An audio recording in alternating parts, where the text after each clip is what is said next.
Hello, this is Dr. Paul Cottrell, and we are live streaming on YouTube today, and I'll be setting up the X Spaces for the simulcast. We're going to go over some of the news and my perspective on it. But before we do, please go to my store, the-studio-reykjavik.com, and help support the work that I do by donating. You can donate through Stripe, PayPal, or Buy Me a Coffee. You can be a paid member to my Patreon channel. I do these videos for free, so it's through the patronage of purchasing the products that I have on my store and donations and sharing the links and asking your social media to follow me that helps with doing this content. So I greatly appreciate all the help that you do provide. In addition, I have great products on my store that will, if you follow the protocol, will slow down the aging process and increase your longevity. This is a great way for you to get healthy. So please pay attention and stack the supplements accordingly, and you're going to be able to notice that your body is getting into homeostasis. So please go to my store, the-studio-reykjavik.com. Make sure you subscribe to all my channels. I have 4 channels on YouTube, Brighteon, Bitchute, and Rumble.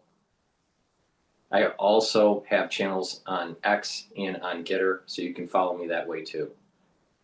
And again, please share the links with your social media and ask your followers and the ones that you know to follow me. I greatly appreciate it.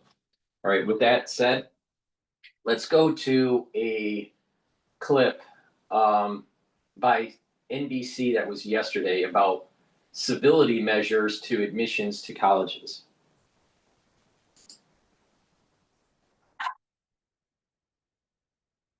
Returning to college campuses after years of turmoil. Protests have fueled hate speech. The summit. Let me just switch to the President Trump's crosshairs. They want to show how smart they are, and they're getting their ass kicked. Students are not getting along, faculty's not getting along. And in this environment, schools are looking to adapt, meaning students may face a new challenge before even getting in. One of the ways that colleges are trying to address this is to start screening for it a little bit in the admissions process. Those applying to some top colleges this fall could see some new questions.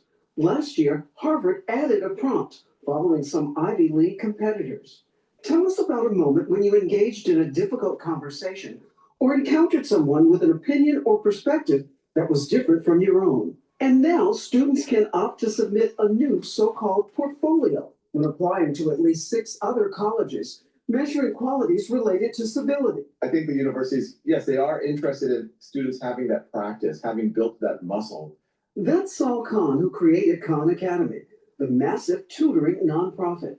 Now he has a new pilot program called Dialogues, hosted on the peer tutoring platform schoolhouse.world, where students can disagree with each other and learn from it, logging hours they've spent in discussions over Zoom where they debate each other on hot topics, from gun control to immigration and the Israel-Palestine conflict. It's so easy for us to get stuck on social media or sometimes see things on TV where people are yelling at each other. We're all in our own bubbles. But to see young people actually model how the rest of us should be. That's what gave us confidence to make this a broader program. Afterwards, students receive reviews from their peers, rating them based on their virtues like how curious or even how kind they were in a session. Then a portfolio of reviews can be submitted to schools for consideration. Now, think about this. Think about how stupid this is. All right, you're going to be having a discussion about something that will cause conflict between multiple groups. All right. Then, if you aren't, quote, civil, or maybe not agreeing in most of the crowd, how are you going to have positive feedback when they do their questionnaire? So people aren't going to be fully engaged in real disagreement, civil disagreement, but real disagreement. What's going to happen is they'll go to the mean and people are going to go, well, wait a minute, I want a good feedback score for my application, so I'm just not going to be confrontational. I'm just going to be the silent majority, or I'm just going to be agreeable. You can't have a scoring system, because by the scoring system alone is a control mechanism to not truly have vigorous debate. It's a control system. Clear how much weight they have in admissions. We reached out to the 6 schools Khan lists as partners and were not granted interviews. I saw that this was another application component, and I thought, this might be another way to just show who I am. John Sargent is a high school senior from Illinois. He's hoping to attend the University of Chicago next year, one of the schools considering these portfolios. I love discourse, I love debate. If that's a way to strengthen the application for that school, most certainly. The idea for dialogues initially coming together because of Kahn's conversations with University of Chicago's Dean of Admissions, Jim Nondorf, who told Ed Week he wants to accept students that, quote, add to the conversation on campus, but do it in the right way. Critics argue new platforms like this are just another way for the affluent to game the system. The New York Times running a guest essay from a sophomore at Harvard titled, Elite Colleges Have Found a New Virtue for Applicants to Fake. After that published, Vanderbilt and MIT, which once signed on to accept civility portfolios, reversing that decision. Exactly. This is the point I'm making. This is the point I'm making. You add in the civility component, and there's a feedback of the individuals in the actual debate. You're not going to say what you really believe. You're going to be curtailed in your real discussion. Is it really teaching rhetoric? Is it really teaching civility? Or is it teaching that you need to just comply? Just be civil and comply so you can get in. It's a big problem.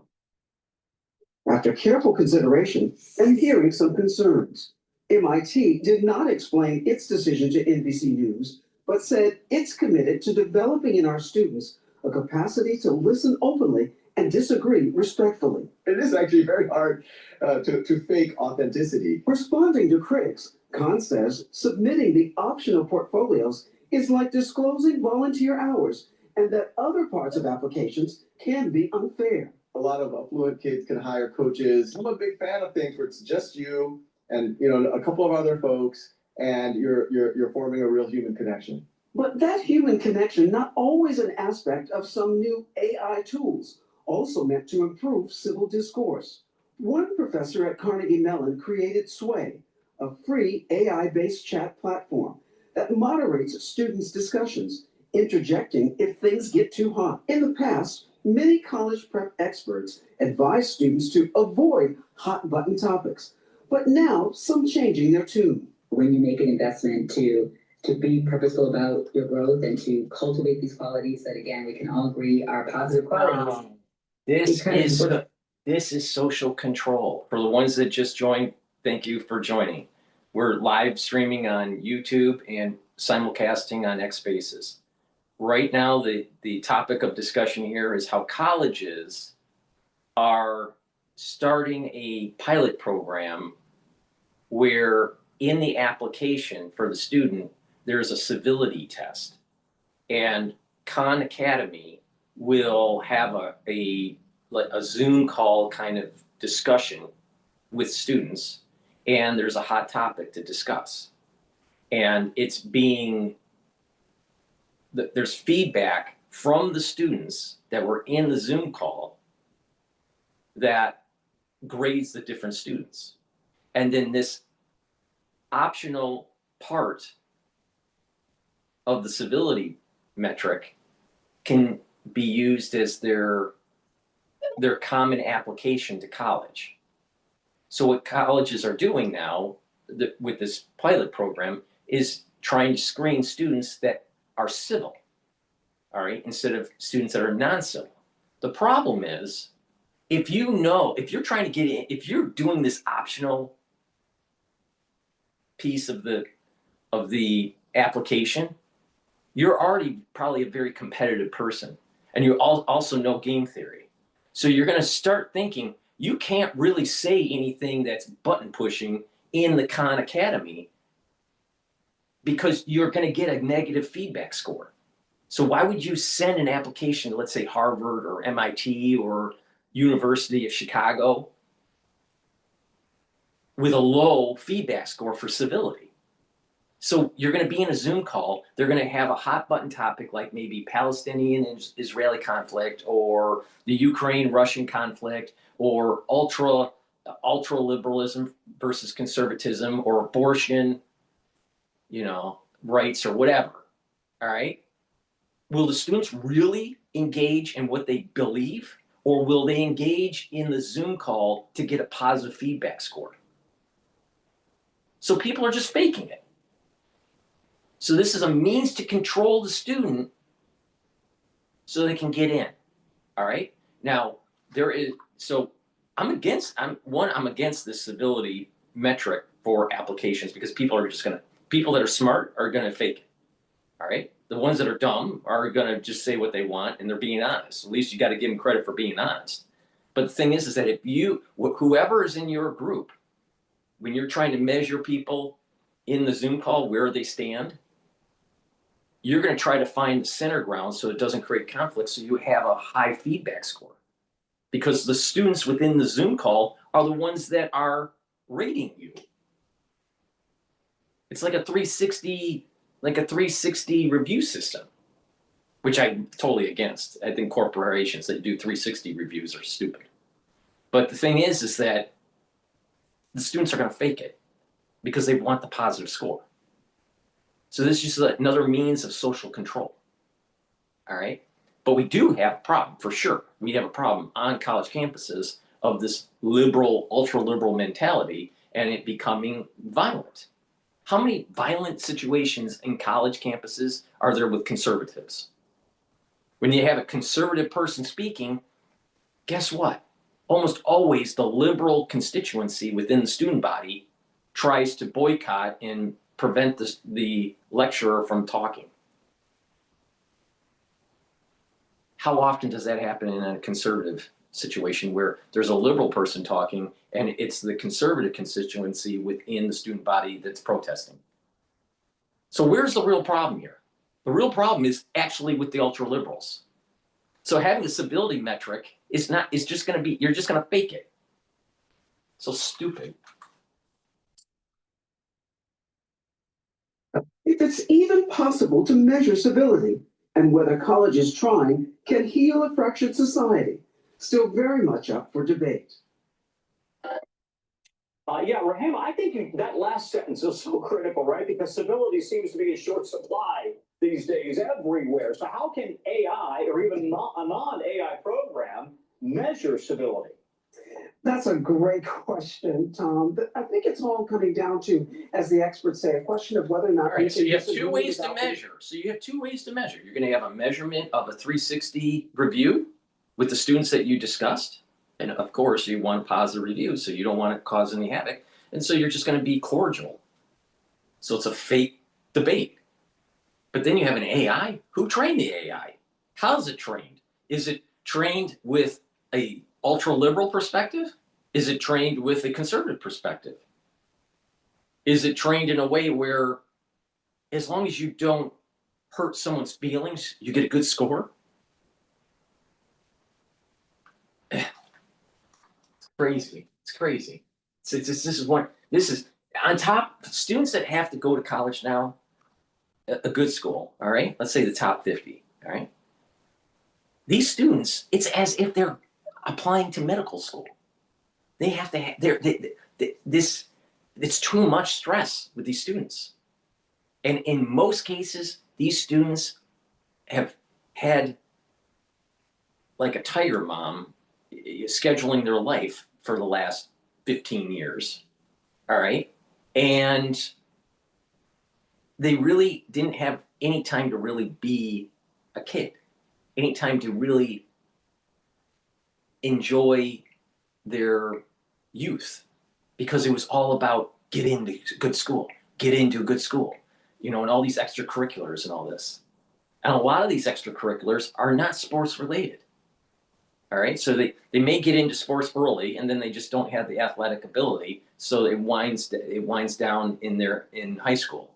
They may have some athletic ability early in elementary school, you know, soccer, baseball, right? But then eventually, if they don't have the chops to elevate to the next level, then they'll move into something else, like violin or piano or ballet or whatever it is, right, for these kids. But the thing is it's regimental, and they have to do it every day or every other day or 3 times a week, and to have that good application, and they have to do extra time for nonprofits or whatever, to donate their time to help food pantries or whatever. But the thing is that it's very regimental, all right? So these kids, what happens is that they don't really associate with their peer group as much as, let's say, the Gen Xers. I mean, and in the summer, almost every day we play baseball or football in elementary school, all right? Or wiffle ball, right? In the winter, it was hockey. It was street hockey, right? So there was a lot of activity when we were kids, but we didn't have this regimental thing from the parents. It was just organic. And so, or people that have lived their youth in an organic way in terms of activities versus ones that are very regimental, I'll tell you what, the ones that live their life organically, they're better in a social setting because there's some soft skills that are developed during that time period.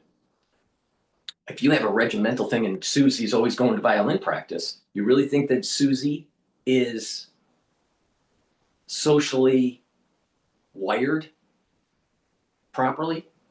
Probably not. Probably not. So you have a declining of what's happening is you're having a declining of physical activity and physical strength in the new generation that's going into college. I don't even know what generation they are now. I mean, it's beyond millennials. It's like alpha or whatever it is. But whatever their term is. But their strength's going down, and their social connections are going down in the real world because they're all into this whole social media TikTok stuff. All right, so they get the dopamine hit. They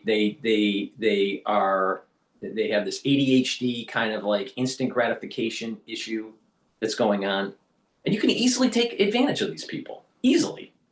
Just walk down the street of any New York street or on the MTA, and you can see that every single person on the train can be taken advantage of because they have focused their attention for hours on end on that phone. So the ones that are smart, they use the phone as a means to make money.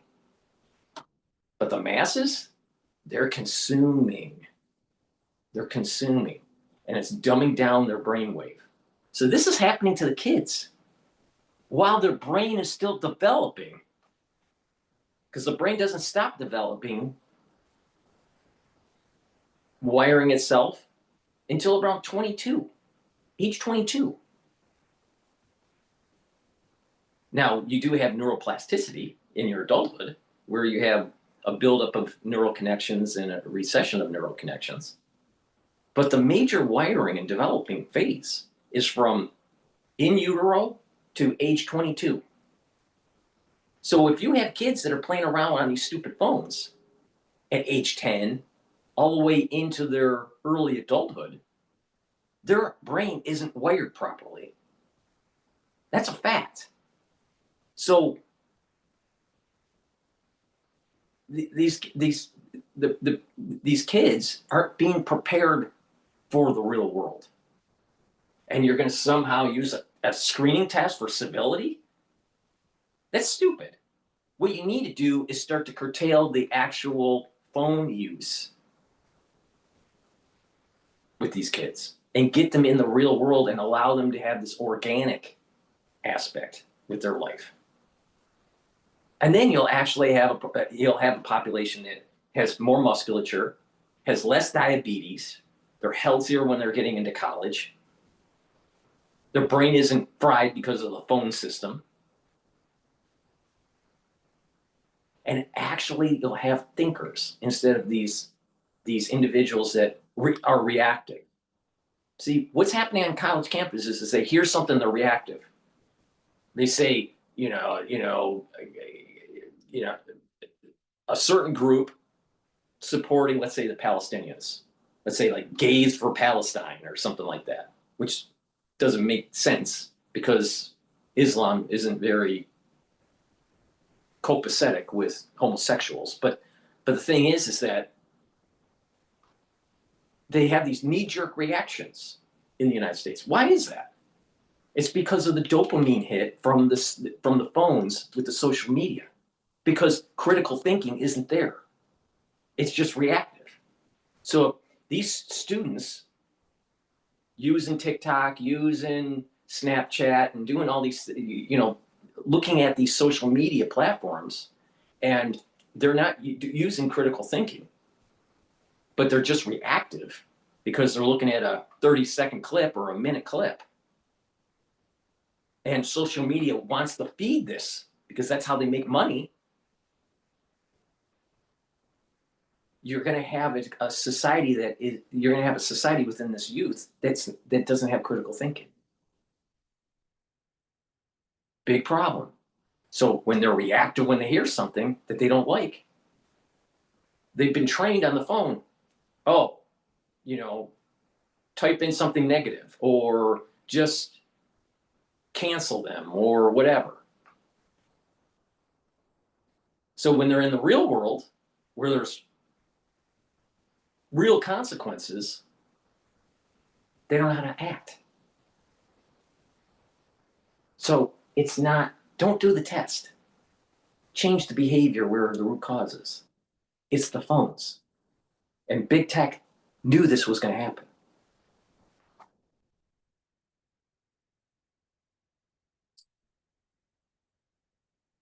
Agreeable. And these platforms have put up a couple of things that they want people to think about. They hope that AI is going to be able to discern, and that is whether or not someone is being calm when they're having a discussion with someone.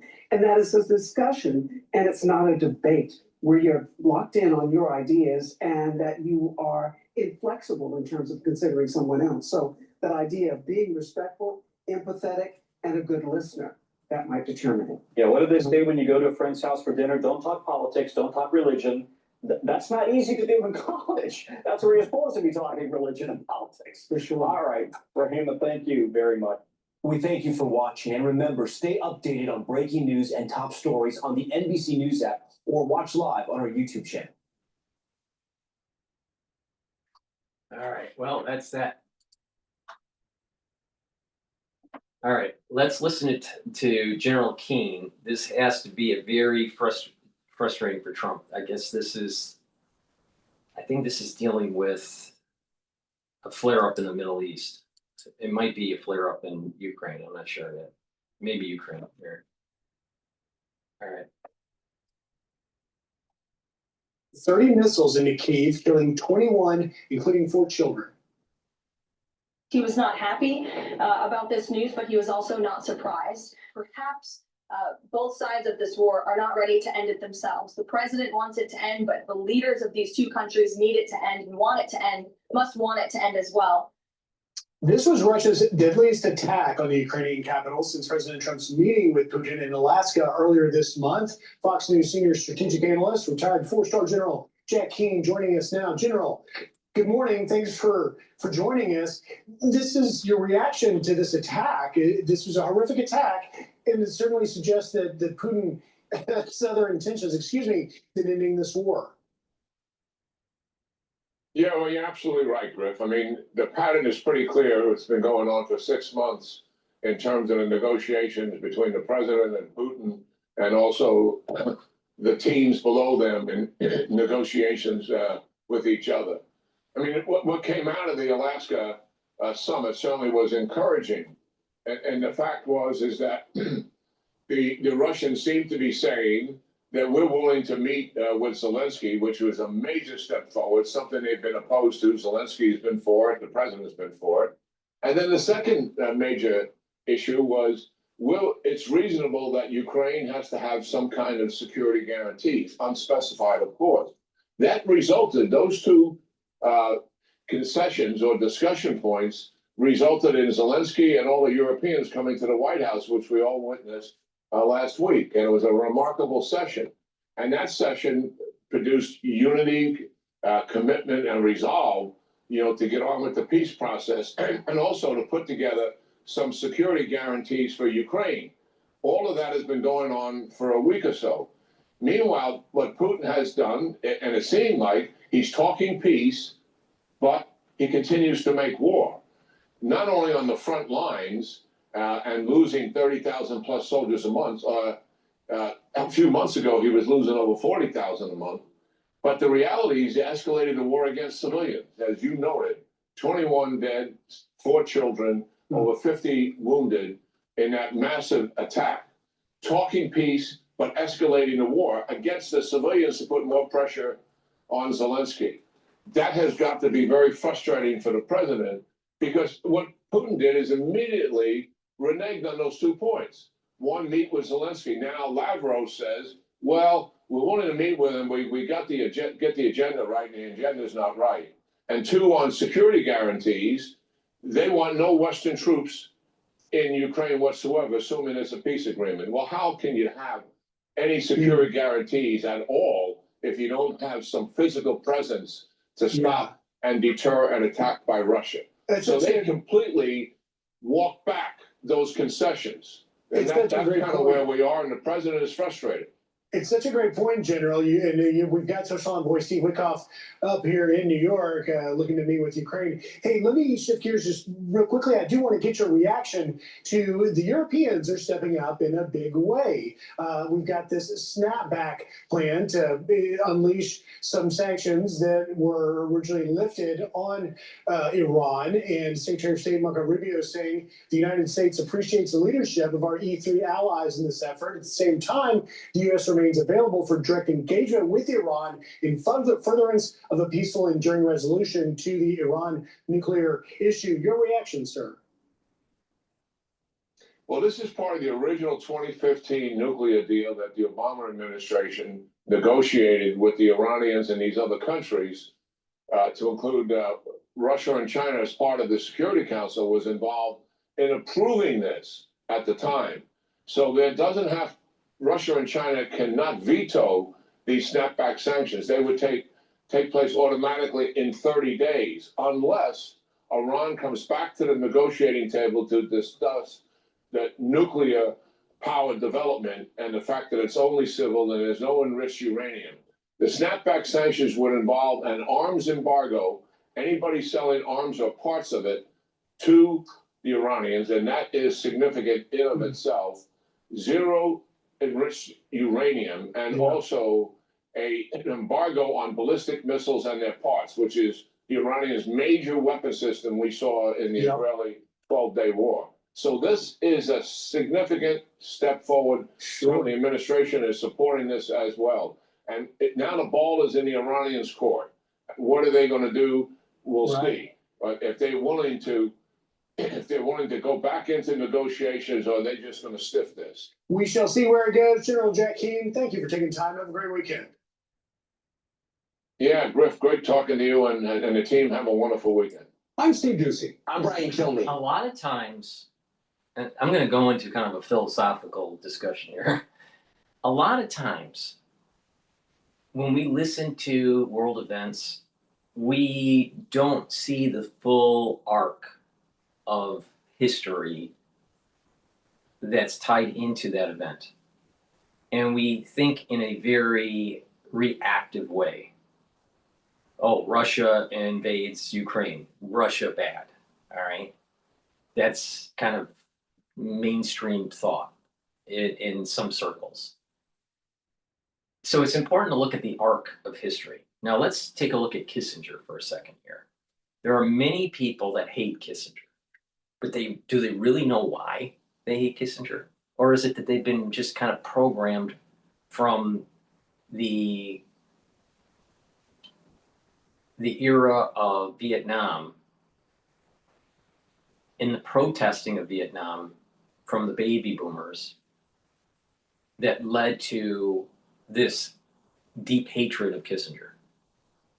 Now, I've been a fan of Christopher Hitchens. I probably have listened to almost every single video that is published of Christopher Hitchens, and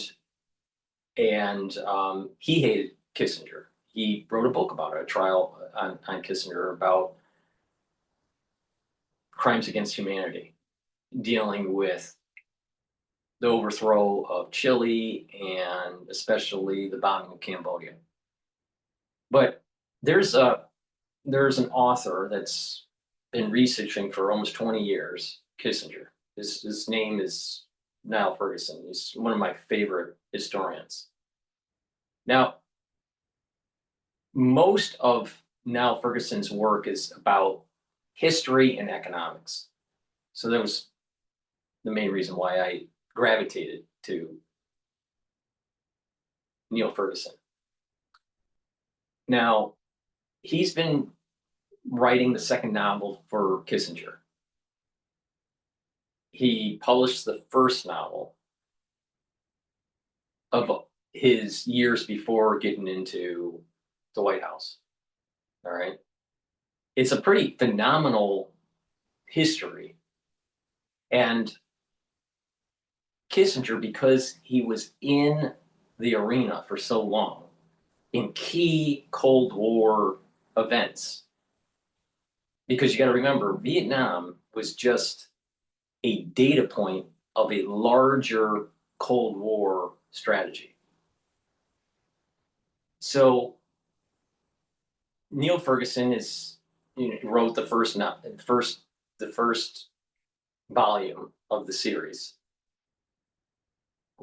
and it's talking about how he grew up. He was living in Nazi Germany and gets to the United States and eventually gets drafted to go back to Germany. And, he's in the war. He's at the Battle of Bulge, and he's part of the team that liberates some of the concentration camps. And this forms him. So when he comes back to the United States and he ends up getting his Ph.D., he's focused, and he went to Harvard, but he's focused on this idea of the Cold War and nuclear capability. So nuclear weapons within a foreign policy strategy. And this launches him into the stratosphere with Rockefeller and Nixon. All right. Kissinger is hated in the United States and maybe even around the world. Right? But do we really understand why we hate him? Now, this kind of dovetails into this whole idea of civility. So in the second volume, it starts to go into the details of this grand strategy. The whole point of Kissinger that a lot of people that wasn't in the know, a lot of people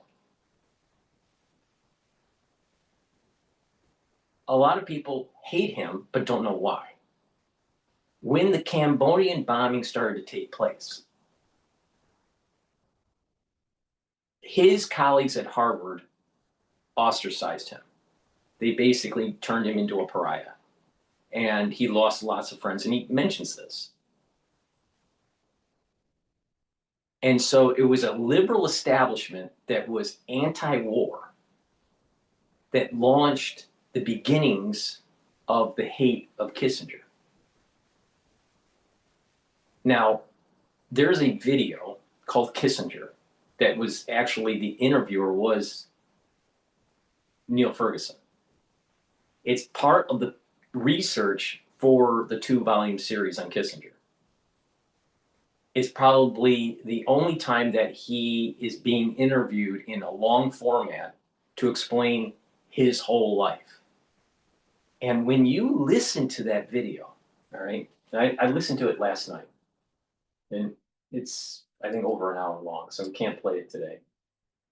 Let's see. What is it?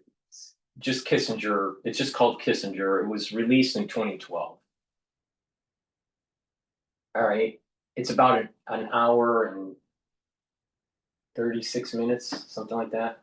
So an hour and a half long. And it's a great documentary, again, being interviewed by Neil Ferguson. Now, why is Neil doing this? Neil obviously is a historian, very good historian, and looks at data, but more on the economic side. But the Cold War wasn't just about nuclear weapons. It was also about capitalism versus communism. It's the fight against Marxism. It was actually a philosophical battle that had nuclear weapons. All right. Also, I think the reason why Neil Ferguson is researching this was that he was, one, asked to by Kissinger. He didn't want anyone else to do it. And Kissinger gave him his private papers, which over the years have accumulated a lot of information.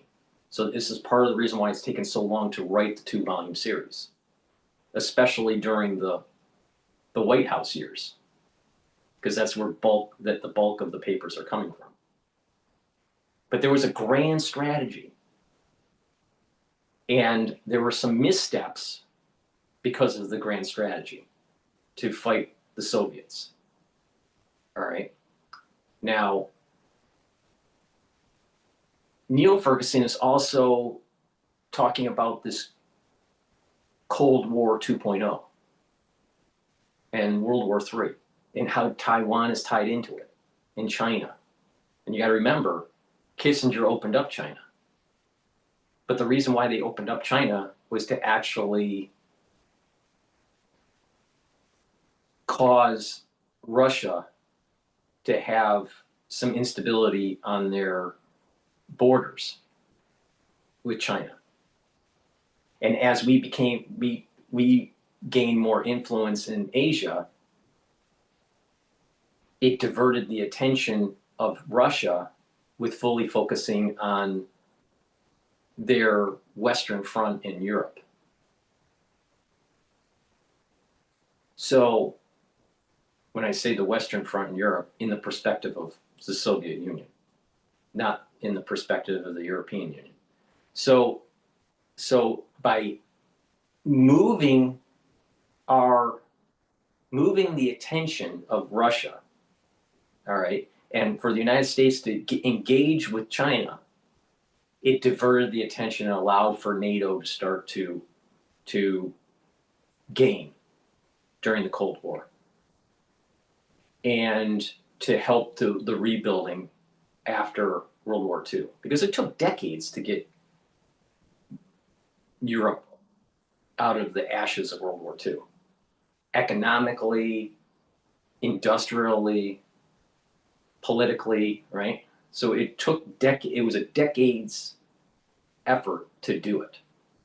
Kissinger was right in there. Not only that, the length of Kissinger's life of 100 years. Now, again, remember, I, heavily influenced by Christopher Hitchens. So I came from the perspective Kissinger bad. But after watching that documentary last night, I came to the realization that Kissinger actually prevented nuclear war. And no one gives him the credit for it. He literally prevented nuclear war. And he just stayed silent about that. His strategy literally prevented us from having a nuclear holocaust. And so it goes back to civility. It's like, you got to check your belief systems at the door and just look at the facts. And if the facts that are given to you provide an insight, then if you want to be intellectually honest, you have to change your perspective. So now some people will still hate Kissinger. But the realization is that he did things that act good or bad that met the grand strategy. And the grand strategy was prevent nuclear war. And then when you look at it from the perspective of that, then you understand that some things that may have seemed that it was an atrocity actually stabilized the conflict between the United States and the Soviet Union.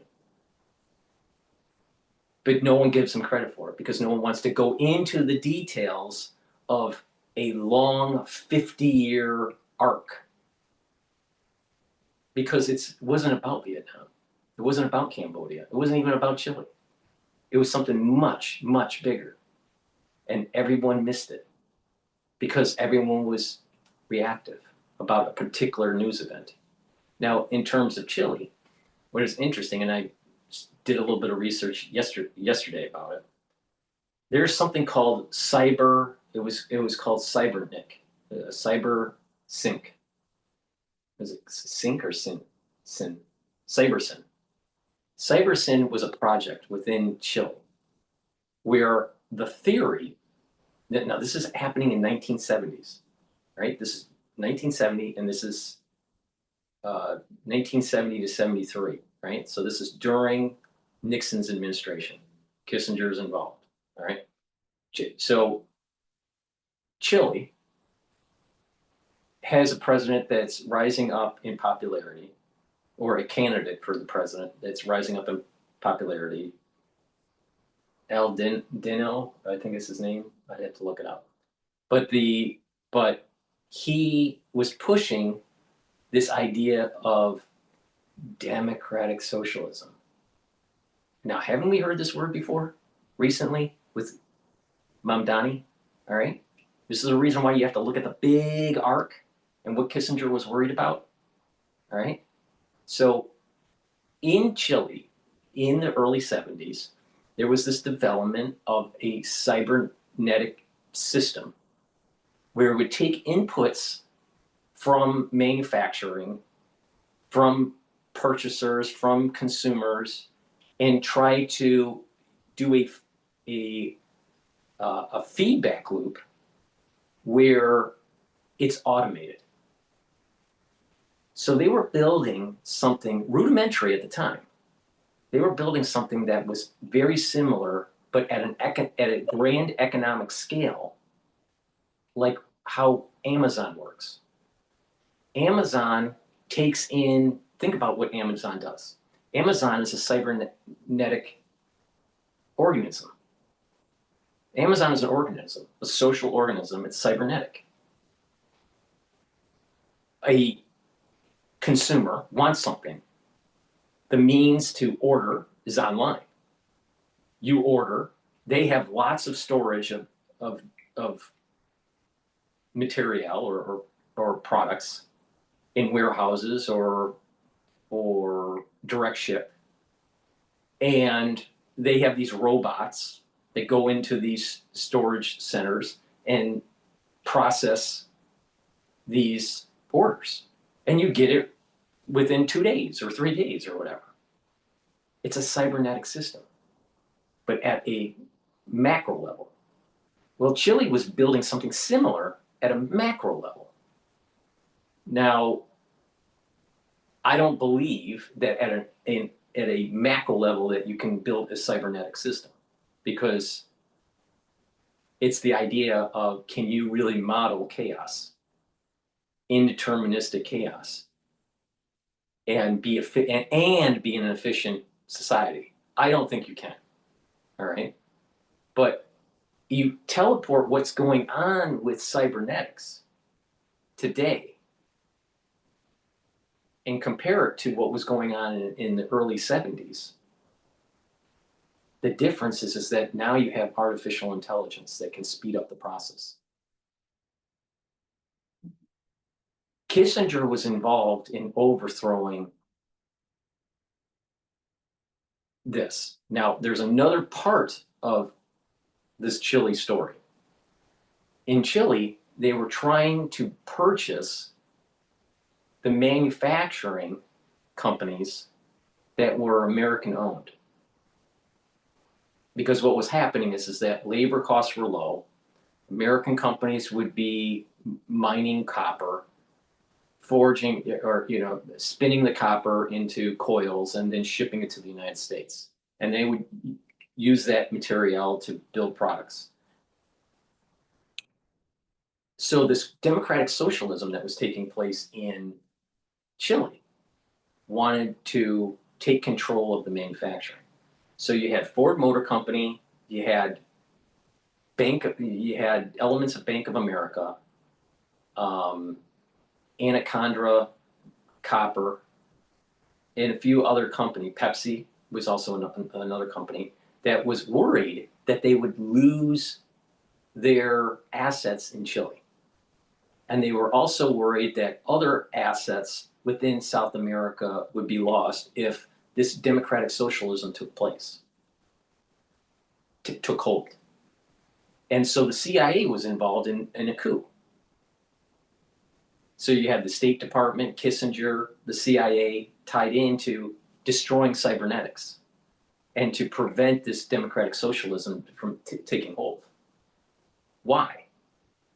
Because they were worried about ICBMs. If they start taking hold and taking control of assets and had a better relationship with the Soviet Union, then you're talking about changes in IBCMUs. See, even though Christopher Hitchens was demonizing Kissinger and saying he was a war criminal, didn't understand that if Kissinger didn't do what he did, you and I probably would not be alive. We probably would have never been born because of a nuclear holocaust. And this is the thing that people need to start paying attention to. Now, what does this mean today? We have artificial intelligence that could speed up cybernetics now. We already have elements of cybernetics within our society. I'll give you an example right now. You can use cybernetics and this whole idea to be able to control the money supply automatically. We're a point of sale.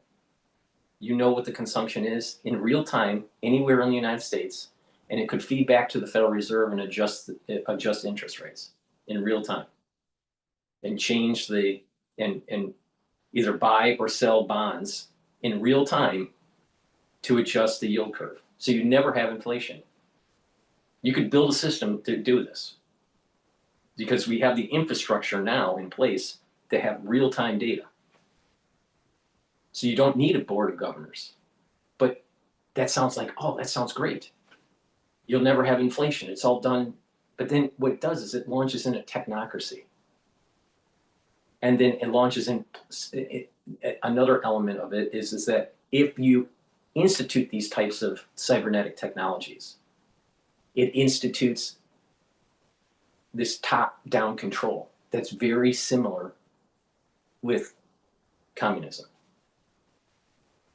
Capitalism is like, it's messy and it's chaotic, but it's not top-down controlled. It's organic and it's like nature. Nature isn't controlled. There's accidents that happen that allows for mutations. There's accidents that happen that allows for an evolutionary process. That's what we have in capitalism, for better or for worse, because sometimes you have a master predator within the ecosystem. Sometimes you don't, right? So if we have the ability now, because of artificial intelligence, because of high-speed conductivity of the internet and computer processing power and economic algorithms and training sets to learn for massive efficiencies, we already have just-in-time delivery, JIT. Well, that was the cybernetics that they just didn't use the same terms. That was the cybernetics that they were building up in Chile in the 1970s. So we already at the at the consumer level, at the corporate, private corporate level, we have cybernetics. And there's lots of profit. But what happens when you take cybernetics and you apply it at the government level with the technocracy? That ushers in more of this controlled economies, democratic socialism, all right? So this is a danger.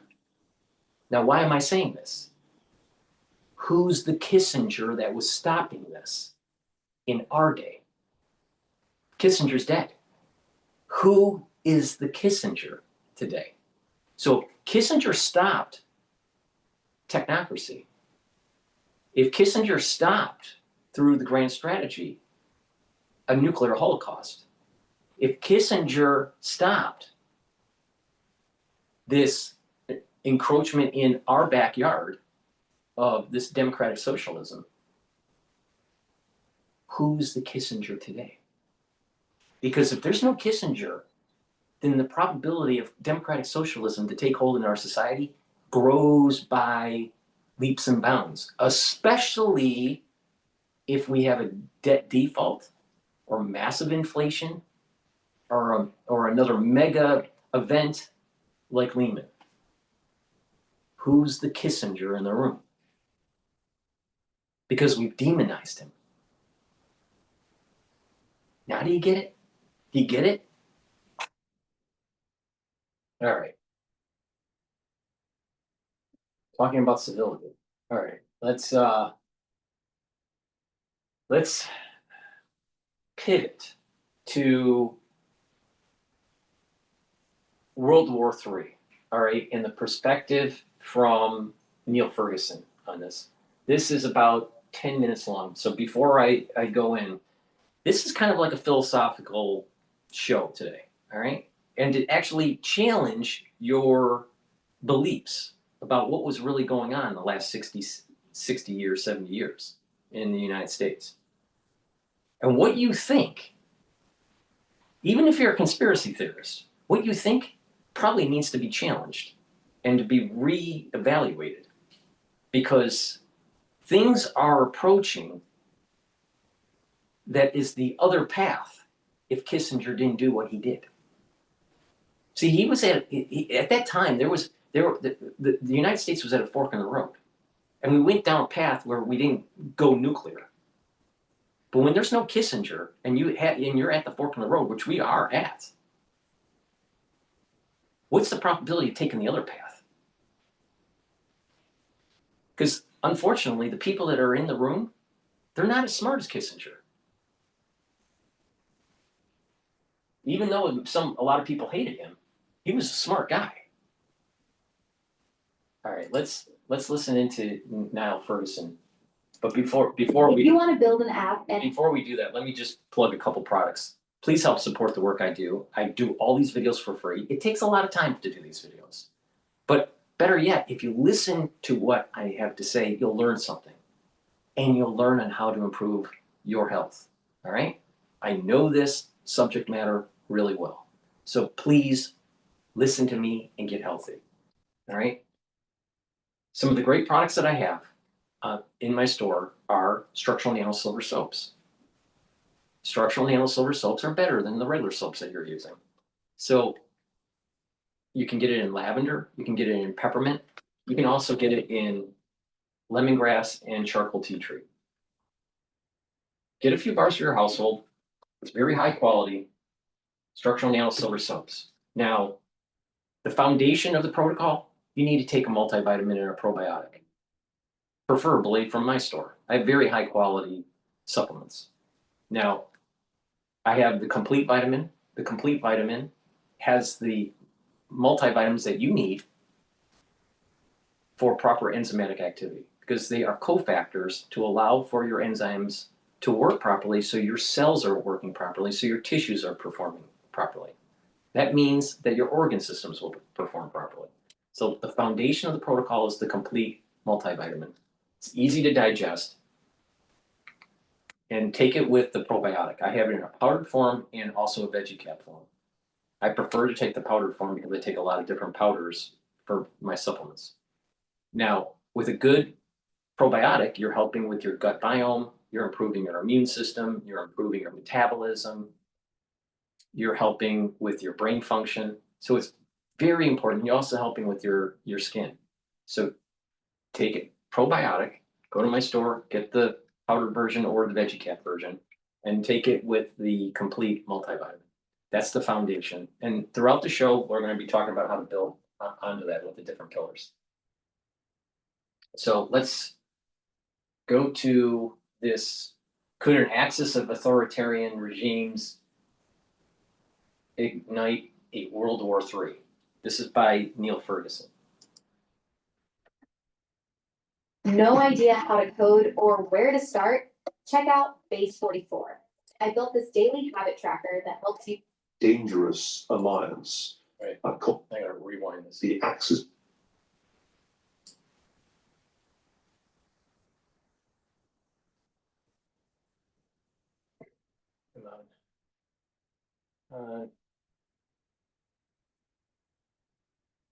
My biggest wildest dream is to be. There's just too many commercials on YouTube.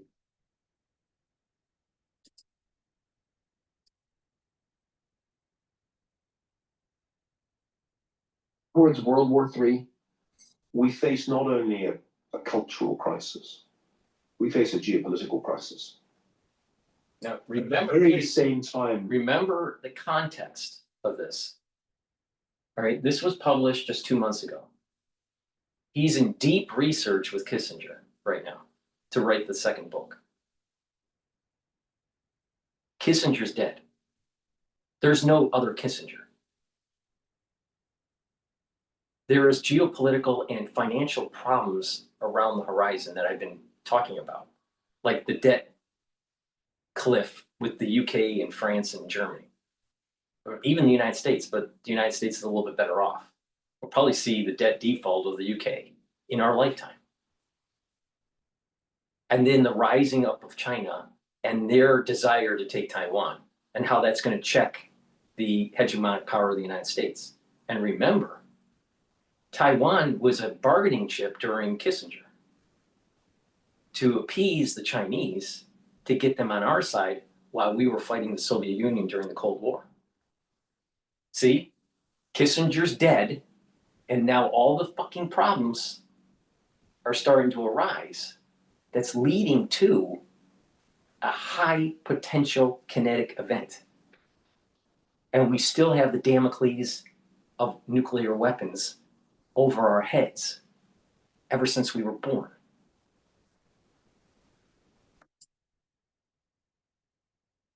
that we denigrate Western civilization, almost an oxymoron in the eyes of many people. We face an external threat to our civilization from an extraordinarily dangerous axis or coalition of authoritarian regimes.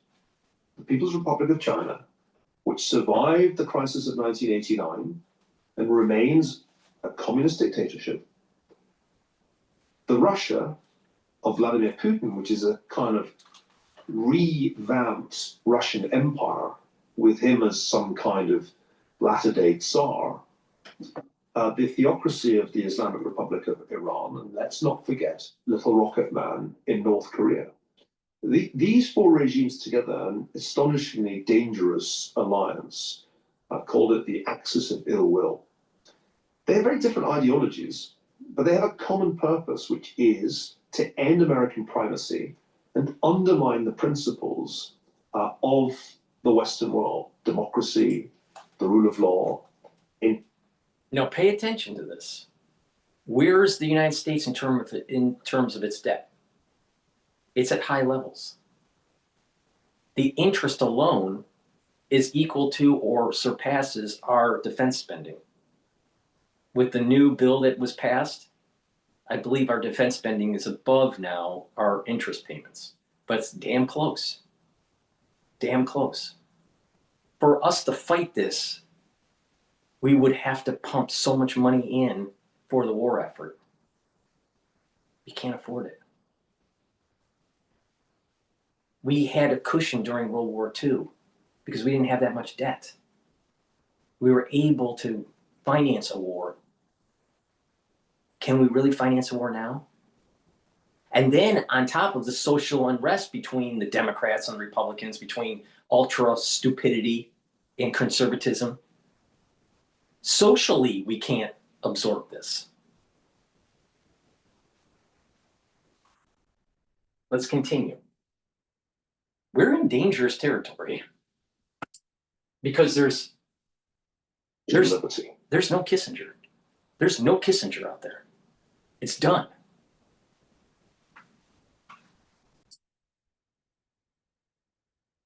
So even as we are filled with self-doubt about our own civilization, even as we teach a new generation that in truth, America was founded on white supremacy, that Western civilization was just imperial exploitation, even as we have this self-doubt, this coalition, this axis of ill will is moving to attack us. Now, at first, it attacks the weak outlying democracies. Ukraine, Israel, presumably Taiwan will be next. But nobody should be in any doubt that the ultimate objective is to attack us and to create a world in which these unfree states are dominant. That, I think, is not to overstate the case. Could it produce World War III? Well, we're in Cold War II already. And I think we've been in the second Cold War for about 5 years. Chinese regime has taken the place of the Soviet Union. It's now the superpower. As in the first Cold War, there are two superpowers. As in the first Cold War, one believes in democracy and the other hates democracy. As in the first Cold War, it's a technological contest. But it's not just a nuclear race or a space race, it's an AI race. It's a quantum computing race. So I think we're already in Cold War II. He's missing one. I'm going to add to what he just said. He's missing one key component. With artificial intelligence and our understanding of genomes and of biology and of virology, it is a war of biological weapons. Because we can, I personally know how to do it. Build from scratch a weapon that's a virus. All right? And I'm not the only one that knows how to do it. As with the first Cold War, it stays cold. Every Cold War is potentially a hot war. We very nearly blew up the world in 1962 over Cuba. We may yet blow it up over Taiwan. So the geopolitical moment is very reminiscent of early Cold War, with Ukraine a little bit like the Korean War, and Taiwan like the Cuba, waiting to be the focal point of crisis. It's at this moment that we need to educate the new generation to make them aware of two absolutely crucial things. Number one, freedom is not naturally occurring. It needs to be upheld by constitutional means and by a constant renewal of the ideals of democracy and individual liberty. Secondly, that there are always going to be threats to democratic orders from undemocratic authoritarian states. And those states will have one inbuilt advantage, which is that they will be able to divert resources into warfare, into their military, even as we would prefer to spend our money on peaceful things. And that is why this is such a juncture in history as we haven't seen, I think, since the 1930s. I used to be skeptical of analogies with the 1930s. I used to say they were overdone. But we're now at the point with two wars raging, one in Ukraine, one in Israel, with four authoritarian regimes. Now, what's interesting here, because I've been listening and paying attention to Neil Ferguson, going all the way back to his Ascent of Money book. All right, he came onto the scene roughly at around the time just before Lehman. I met the guy at INET, which was part of George Soros's think tank, economic think tank. All right. Now, what is interesting here is that he was talking about, well, maybe the comparison between the 1930s, maybe even the late 1920s is overdone. But when he was in that belief, that was when Kissinger was still alive and still a player. Kissinger was a player damn near the end of his life. This geopolitical strategy has been built up to prevent nuclear war. It's on a house of cards. Well, who's balancing the table now? Nobody. So now this comparison of what is going on in the late 1920s and 30s, economically, socially, geopolitically, is starting to rear its head again. In a strange way, Kissinger was a gift to prevent a Holocaust. And now the gift is gone. Now what do you do? What do we do? Who's in the room that has the grand strategy?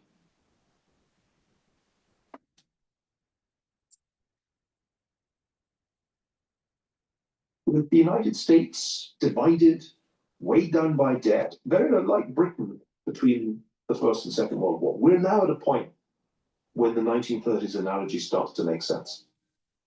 Why are free speech and intellectual rigor so important? One of the most interesting. Hello, my name is Adam Ferrari, Chief Executive Officer of Phoenix Energy. I look forward to you joining us at our next investor webinar, where you can drill deeper. One of the most interesting things about the Cold War was that it turned out being a free society gave you an advantage. George Orwell didn't foresee this. When he coined the term Cold War, it was in 1945, he thought that the atomic powers would all be totalitarian. And that, of course, led to his great novel, 1984. Orwell was right about many things, but the United States did not become an unfree society with telescreens in everybody's apartment, nor did Britain. The free world stayed remarkably free. Wasn't perfect, but it was a lot better than the Soviet world. And ultimately, the United States and its allies won the first Cold War because they have freedom. Out of intellectual freedom comes greater innovation.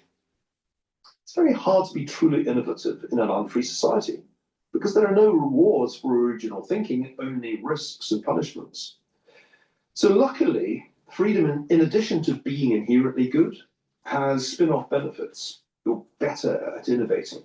A few years ago, people thought that China would win the artificial intelligence race. I can remember the arguments. They have more data, they have fewer restraints on what they can do with it. Turned out to be wrong. It turned out to be American companies that made the big breakthrough with large language models, American companies with some very talented British data scientists too. So the lesson of history is that a free society is also a stronger society. It's not accidental that the United States is still the biggest economy in the world. Being America has been partly resource endowment. North American continent has a lot to offer, but it's also the institutional benefit of running that resource-rich North American continent with the operating system of democracy and rule of law. So I'm ultimately an optimist. If we do the right thing ourselves, maintain individual freedom, maintain a constitutional order, allow free thought to predominate, then we should outperform these slave states, these totalitarian regimes that we're up against. Because there, and I know this from personal experience, having taught on a Chinese university campus, it gets progressively harder to think and speak freely in that environment. The tragedy would be if we in the free world threw away our advantage, as I think we've been doing, by making free thought harder, by making free speech more dangerous, by imposing a certain conformity on thinking, so that to survive at an American university today is to lie, is to self-censor. If we go down that path, we give up our great advantage. We take the secret sauce of freedom and we throw it away.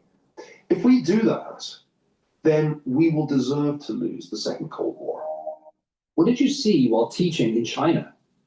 The fascinating thing about being a visiting professor at Tsinghua, I guess it was from 2014 to 2019 was watching that place change.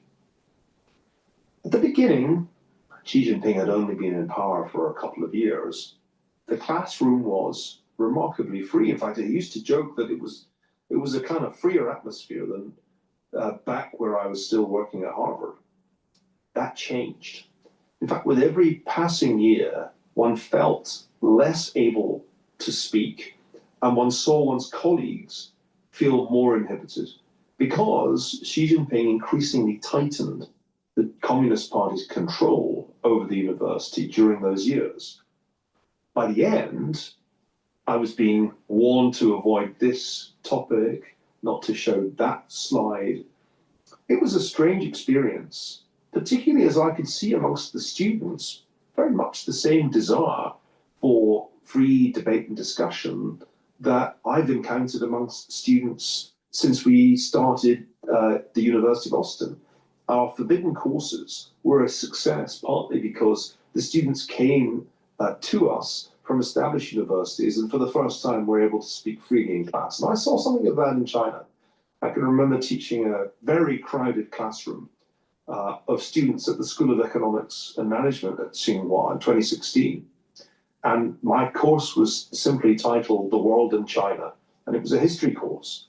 And I fearlessly went there. I talked about Mao, I talked about his role in the great disasters of the Great Leap Forward and the Cultural Revolution.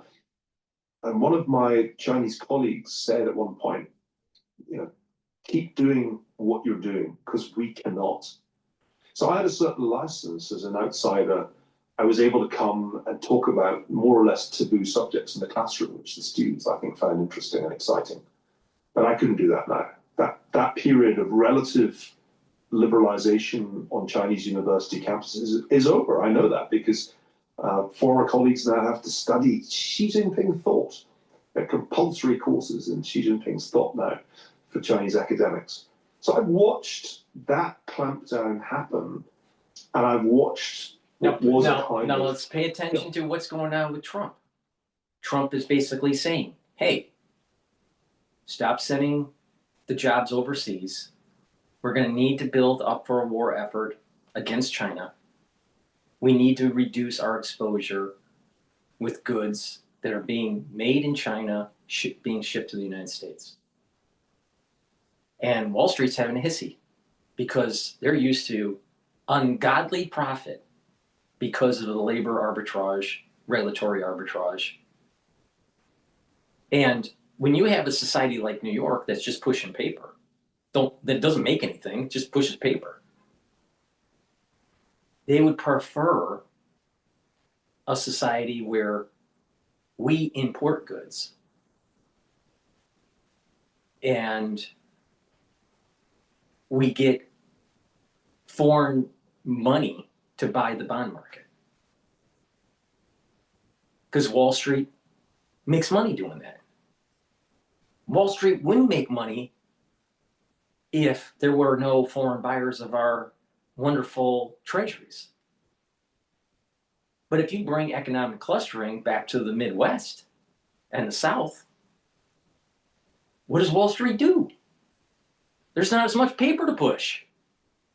While Middle America is building stuff. They can't have that.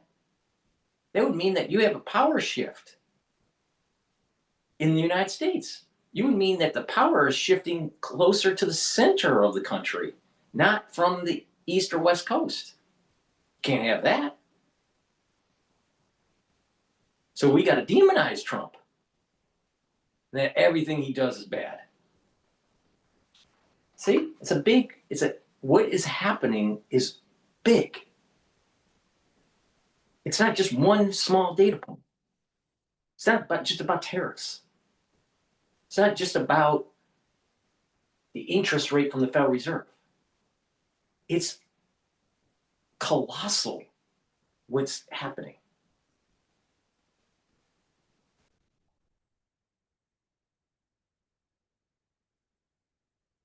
In flame of intellectual freedom snuffed out. If you like this clip, it is part of a much longer conversation that is only available at dadssavesamerica.com. So head on over there. Now, and there's subscribe. nothing wrong with people that do that, you know, where they do a 10-minute segment and then they say, go to my Patreon or go to Substack and you see the whole thing. That's how they make money. I don't do that. I do long format. I tell you how it is. I don't do any scripting or anything like that. I don't do post-processing. I don't put stuff behind a paywall because I feel as though the information and the times that we're in, we have to talk, we have to engage, and we have to solve the problem, or we're going to be glowing in the dark. So I don't put stuff behind a paywall because the things that I'm talking about are like really important, like super important. But when there's something that's super important with other podcasters, now they want to try to monetize it. They want to try to monetize it in ad revenue or in subscriber fees. What I want you to do is learn and solve the problem so I don't wake up one day and glow in the dark because of a nuclear war.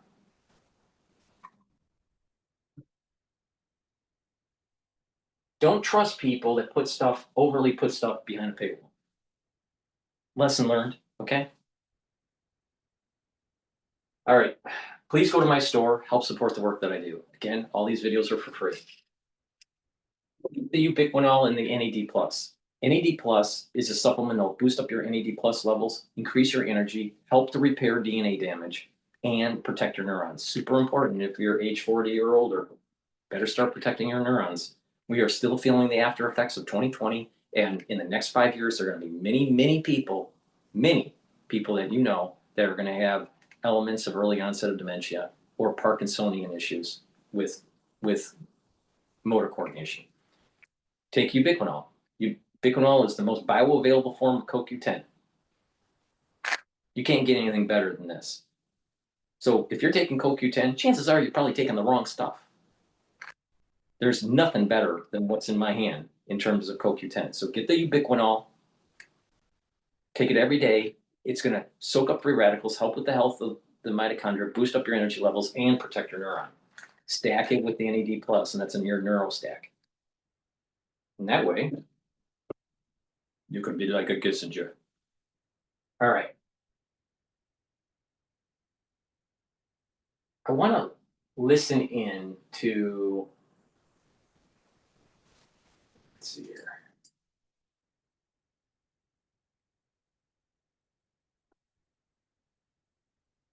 Putin and Xi exposed. China expert reveals the hidden tension between the world's dictators. Let's listen into Times Radio here. It's a cold-blooded strategic partnership built upon shared interests and built upon a shared vision of the world. China was spying, pretty full-on spying against Russia. What they don't talk about so much, because it doesn't suit them at the moment, is that the most rapacious foreign power in the 19th century was Russia. For two militaries to really work effectively together, they have to share a lot of systems, a lot of know-how, the ways in which they look towards a battle, the strategies, the weaponry. And there's very little of that in the relationship between Russia and China. My name is Ian Williams, a long-time foreign correspondent in Russia, China, the Far East. More recently, an author of several books on China, 2 novels, 3 non-fiction books, one looking at the surveillance state, another at geopolitics. The most recent, Vampire State, the rise and fall of the Chinese economy, looks to try and understand how China's predatory economy works, the challenges it faces, and the consequences of the economy going pear-shaped, facing difficulties, and the consequences for both China and for the world. I think that the most significant meetings started to take place after Xi Jinping became leader of the Chinese Communist Party. Vladimir Putin and Xi Jinping have very similar worldviews. Xi Jinping believes in what he calls the China dream, which is the restoration of a great China, whereas Vladimir Putin has his Ruski Mir, the Russian world, the re-establishment of the Russian-speaking world. These are very much imperialist visions of the restoration of national greatness, very much nationalistic. This is a shared vision, a shared passion. But I think the thing that draws them together most strongly is their unity in being suspicious and hostile towards the West and towards the United States in particular.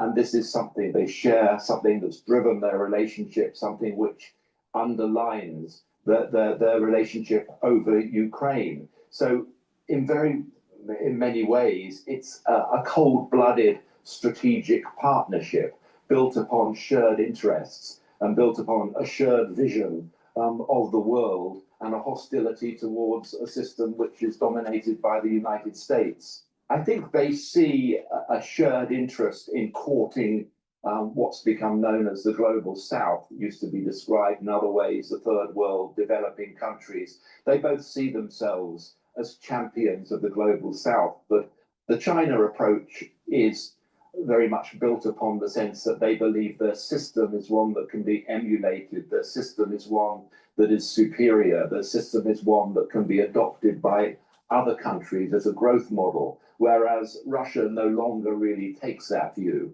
since the collapse of the Soviet Union. Certainly during the Cold War, both China and Russia competed in what was then described as the third world to try and push their ideology, their competing visions of revolution and communism. These days, Russia doesn't really bother. It's a far more cynical approach to the world, whereas China still has the view that its system is one that can be copied and emulated and will bring development and economic growth to those countries, built upon state capitalism, authoritarianism.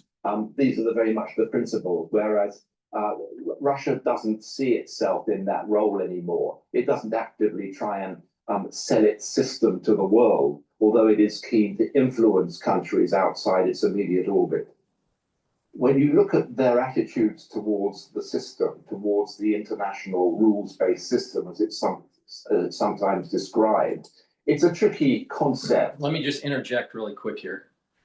My take on the whole China-Russia contemporary relationship, all right, you have to, again, go back to what was going on with Kissinger. During Mao, China was not an industrial power at all. People were starving, right? There was revolution that was taking place. But the United States wanted to use China as a means to be able to reduce the concentration or the bandwidth for the Soviet Union in the European theater. On top of, there was this little thing called Vietnam, and the thought was that by having better relations with China, that the United States could de-escalate the war and retreat from Vietnam with less disgrace, all right, with some sort of saving face. That part of the strategy didn't work, all right? But that was part of the strategy, was the Vietnam strategy and the strategy against the Soviet Union. And slowly opening up economic relations with China and the United States that really accelerated under Bush Jr. with favored status. So, okay, you have that context. Another aspect to this was that during the Kissinger years, China, Mao China, was kind of like the son, all right? Let's put it, the son of the father, which was the Soviet Union, right? Because they were, China is communist, but they were really a smaller version of the Soviet Union, a weaker version. So the father is the Soviet Union. The father is Karl Marx and Lenin and, right, Stalin, and, right? So this the father now, it has gone into the twilight years of their life. All right. And that's what Putin is representing, of this old Soviet Union broken up and now is turned into what we call Russia. But Putin represents this country that wants to reconstitute to a greater Russia, an old Soviet Union. He still has this kind of Cold War 1.0 mentality. All right. But they're aged. They're aged in terms of economic prowess, the buildup of the countries in Europe being able to circumvent a reconstitution of the Soviet Union through NATO, right? The countries within Europe have built up their society. They're stronger than after World War II, right? Because they were decimated after World War II. So to be able to reconstitute the Soviet Union is going to be much harder. So the Soviet Union is a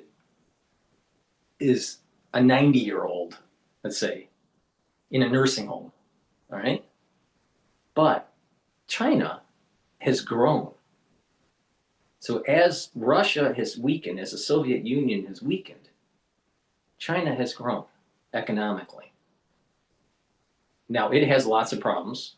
It has economic problem, big economic problems. They have a population problem, population reduction, because of their one-child policy that's rearing itself to having problems for economic growth now.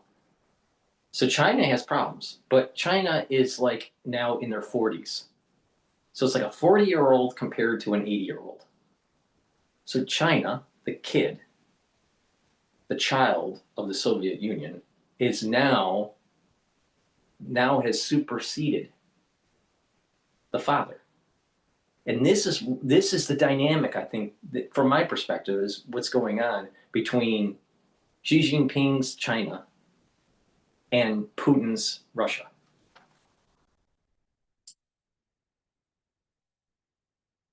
But broadly speaking, it's a set of institutions and rules, the way the international system comes together, which was introduced by the victors of the Second World War, inevitably dominated by Western countries, and particularly by the United States. Both China and Russia are hostile to that system. But whereas Russia very much takes a view that they want to undermine that system in every way they can and at every opportunity, China is more concerned about trying to replace that system. It's been actively trying to build alternative structures, alternative institutions, while at the same time seeking to hack existing institutions, be they financial, the United Nations, with its own people, and also to set international standards, particularly on technology, for instance, on facial recognition, on other surveillance technologies, because standards are very important in influencing the adoption of technology internationally. So China's vision of replacing the rules-based international order, its vision of replacing a system which has been dominated by the West, is by creating its own alternative system, its own alternative institutions. Whereas Russia is much more destructive. Russia seeks to undermine the international system rather than replace it. And I think that while they share... Russia doesn't have the resources to create a new system, while China has the resources. Plus, Russia is more Western culture than Asian culture. And Asian culture is much different than Western culture. So it's easier to create something new if you're a different culture, right? All right. So this is part of this whole, where's the Kissinger these days, right? We don't have a Kissinger anymore. China is creating a system that is to compete with and try to surpass the American system. Now, if the war starts to happen in the Pacific, which I think it will, and the United States loses, let's say we lose the first island chains and we have to retreat. We may even lose Hawaii or elements of Alaska. And we retreat. We probably spent a lot of money that will have a lot of debt. And then the whole malaise of a loss, a major loss, a war loss, would change the psyche of the United States. And there will be people that are in the democratic socialism type realm that will want to take lessons learned from China and adopt them into the United States. Now, this is not far-fetched because this is exactly what was happening during the Great Depression, where there was a failure of the economic system of capitalism, and there were elements within the United States that wanted to adopt either fascism or this communism. Now, thankfully, it didn't take hold. But it's not out of the realm of possibility. And because of strong regions, economic regions in the United States like New York, right? Financial hubs like New York, that are already teetering towards socialism. They're already teetering. Mamdani is probably going to be the mayor of New York. It's a high probability, maybe 80% probability, based on the polls right now. Well, if that's the case, and let's say a couple of years later, we go into war and we lose with China, you're going to have lots of hotspots with this democratic socialism.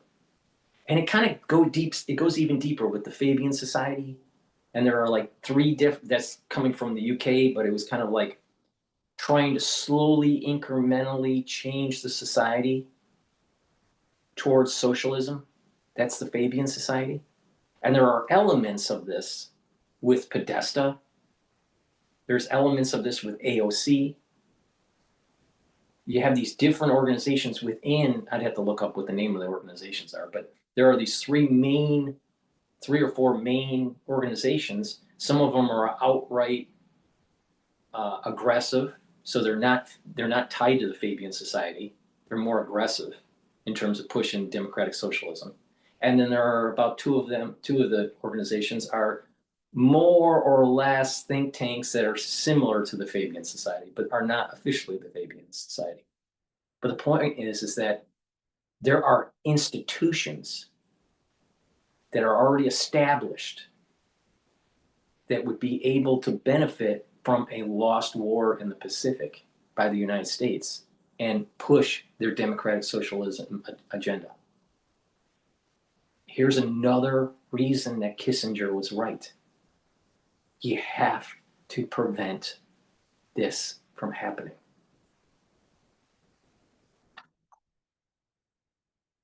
Where's Kissinger?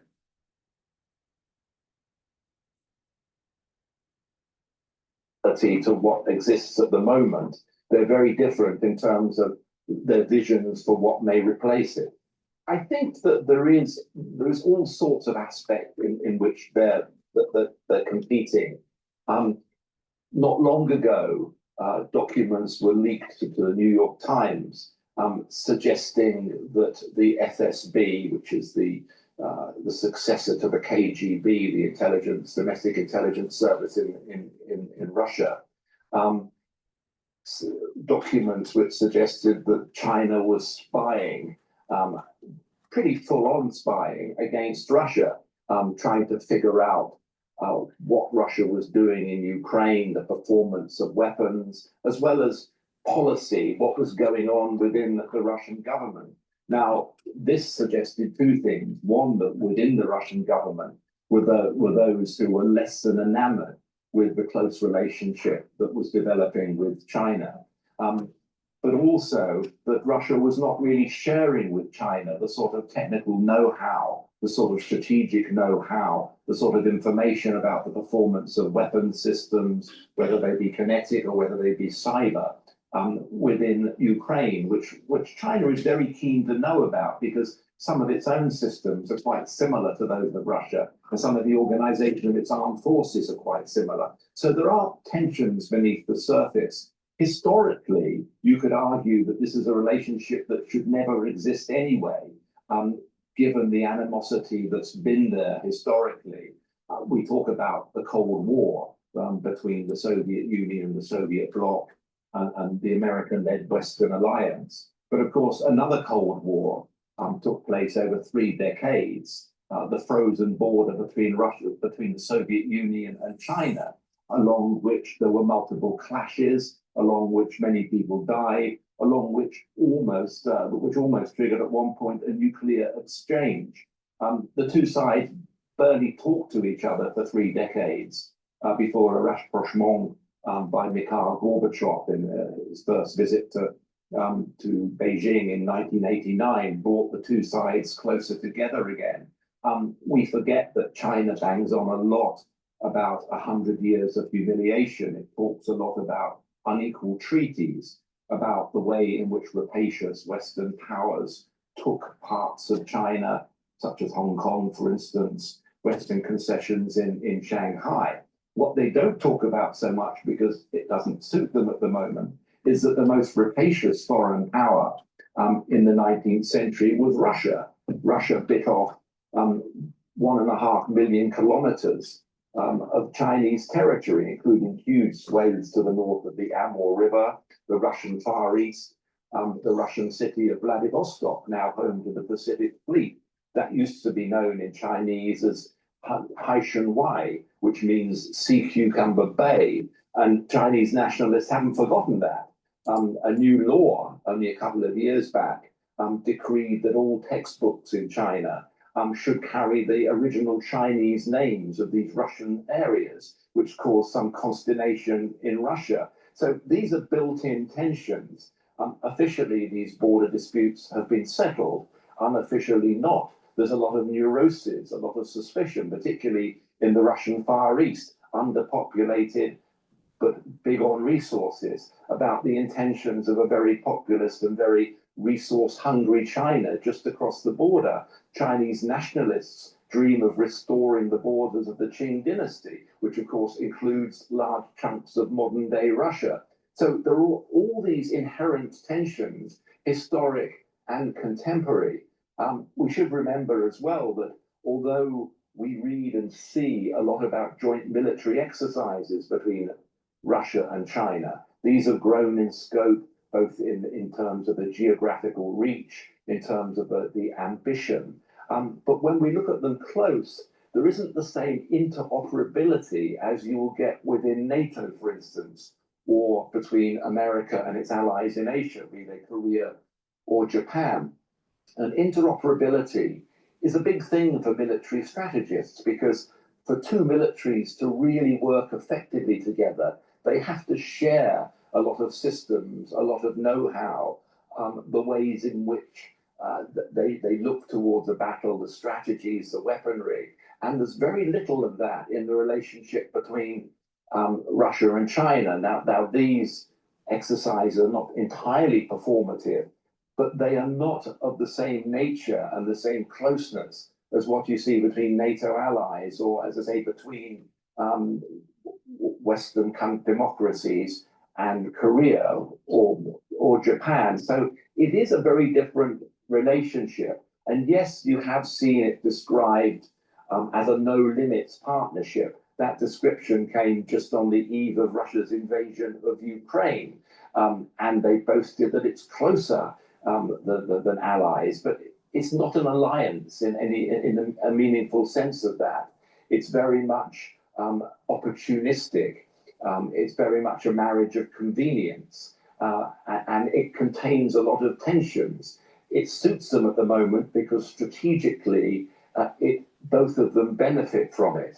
But it's a cold-blooded calculus, and I think that shouldn't be forgotten. There is a term that does the rounds in Washington called doing a reverse Kissinger. Some of those close to Donald Trump have argued that he can prize Russia away from China, that the real medium-term concern for the United States is China, not Russia, and that if he can prize Russia away from China. Let me just give you a backstory and to explain this term. So Kissinger, like I explained earlier in the video, went to China to be that wedge to try to weaken the Soviet Union. And reverse Kissinger basically means become more friendly to Russia and start preparing for war against China. Now, I fall in that category, reverse Kissinger strategy, all right, or the view on how to approach this. I think bringing in Russia into the Western fold, there's more in common with Russia, with the Western society, than there is with the Asian society. On top of that, having that multiple front war is going to be able to do a pincer move on China. So the United States hits them in the Navy, at the naval, so east of China, and Russia can hit them from the north. And if we can get India in the fold, we can hit them in the south, hit the China in the south.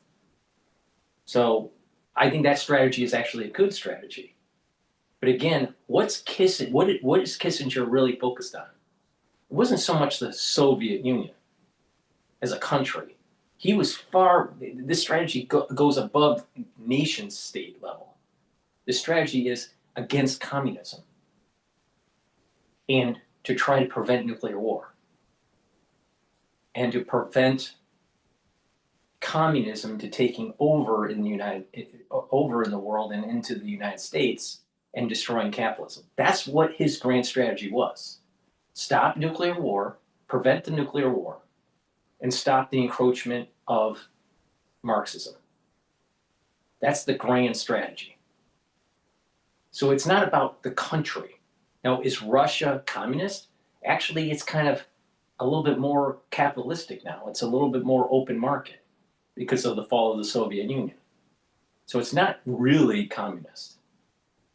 Now, China, on this the communist spectrum, if you want to look at it from communism and capitalism perspective, all right, United States is on the capitalist side of this. China, all right, has an open market, so they're not 100% communist, all right? They have an open market, but it's one-party system. So the old Soviet Union was on the other side of the spectrum compared to the United States. So you have the Soviet Union and the United States. You have China, modern-day China, that is closer to the old Soviet Union. They are the CCP, right? They're communists, but they have an open market, so it's a little bit closer to the center of the spectrum, but not to the center. It's moving towards capitalism, but it's much closer to the old Soviet Union way of doing things. But it has an open market, all right? And it has a dynamic economy because of this open market. So it's like communism with Hong Kong, all right? View it like that. Now you have Russia. Now Russia, even though it doesn't have a very strong economy, it's more of an open market before the whole sanctions and all this stuff, because it's not as controlled of an economy. So I see this as a spectrum here. The United States on one end, old Soviet Union on the other, Russia in the middle, and China between Russia and the Soviet Union in terms of this alignment on this continuum of economic theory or economic An economy is an area of the production, distribution, and trade, as well as consumption Hey, of goods Siri. and services. Stop. I didn't say Siri. And she just automatically starts talking. All right. Welcome to the technocracy. So that's the world that we're living in today. So doing a quote reverse Kissinger is being a Kissinger. Is the point I'm making. Because the Soviet Union is no longer. And Russia is nothing like the Soviet Union was. It's different. China, on the other hand, is like the Soviet Union, but is different. But it's closer to the Soviet Union because there's one party rule and this Xi Jinping dictatorship that's taking place there. So we have to, in their economic prowess is more dangerous to the United States. Russia's dangerous to the United States because of the nuclear weapons, but not because of their economy. China is dangerous because of their economy and their nuclear weapons. All right, so the foe is really CCP, not Russia. So doing a reverse Kissinger and focusing on and bringing Russia into the fold of the Western alliance is a smart move. But being a reverse Kissinger is not an anti-Kissinger. It's the same strategy. It's just the players are different.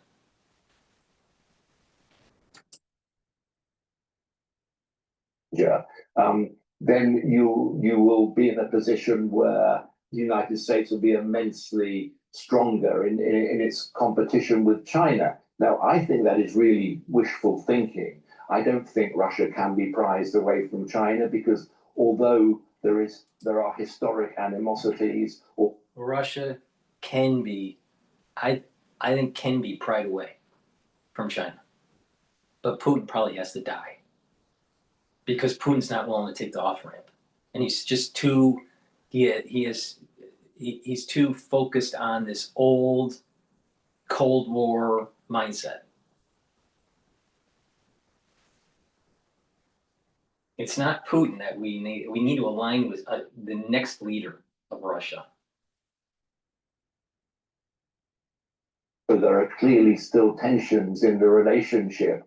It just suits them too much at the moment. Strategically, it's too important for them. They both get too much out of it, economically, diplomatically, strategically, for it to be undermined. And I think for those close to the Trump administration to suggest somehow that there will be a Kissinger goes to China moment, that somehow Russia can be prized away, that Putin in his bromance with Trump can turn his back on China. I think this is wishful thinking. Russia will clearly play along with Trump. It's been very effective at doing that. But I don't see any way in which what's some of the lessons learned of what happened during the Kissinger days with Mao?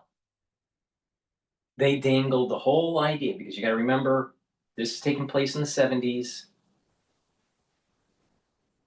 The Korean War was already over. Vietnam wasn't finished yet. All right. And you had this little island called Taiwan. And Mao wanted Taiwan. But Chiang Kai-shek was already in Taiwan. And there was this battle of who should be running Greater China, Mao or Chiang Kai-shek. The United States, during the early days of the Cold War, under Eisenhower and under Truman, it seemed to be aligning with Chiang Kai-shek and against Mao, because Mao was communist. All right. Now, when Kissinger came around and made the deal with Mao, it was basically selling Taiwan down the river to stabilize the region. But we were ambiguous with our policy, because it was like 2 countries but 1 system kind of mentality. Something similar might happen with the peace agreement in Ukraine. The eastern side of Ukraine is going to have to be the bargaining chip to get Russia into the fold with the Western alliance. That is from the perspective of the United States. The problem comes in is that you have this debt problem in the UK, and they can't allow for quantitative tightening. So the UK and France keep on pushing for war within Ukraine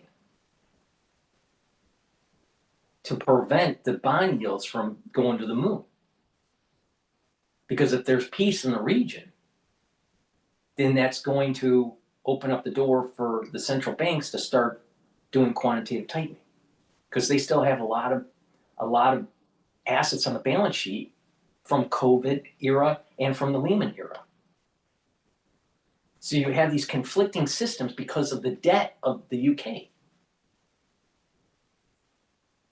But the real bargaining chip here is the eastern side of Ukraine, just like the bargaining chip back in the 70s was Taiwan. So this system that we're dealing with is much bigger than Russia came in and Ukraine is trying to defend itself. That's parochial thinking. That's surface level. That's like elementary school.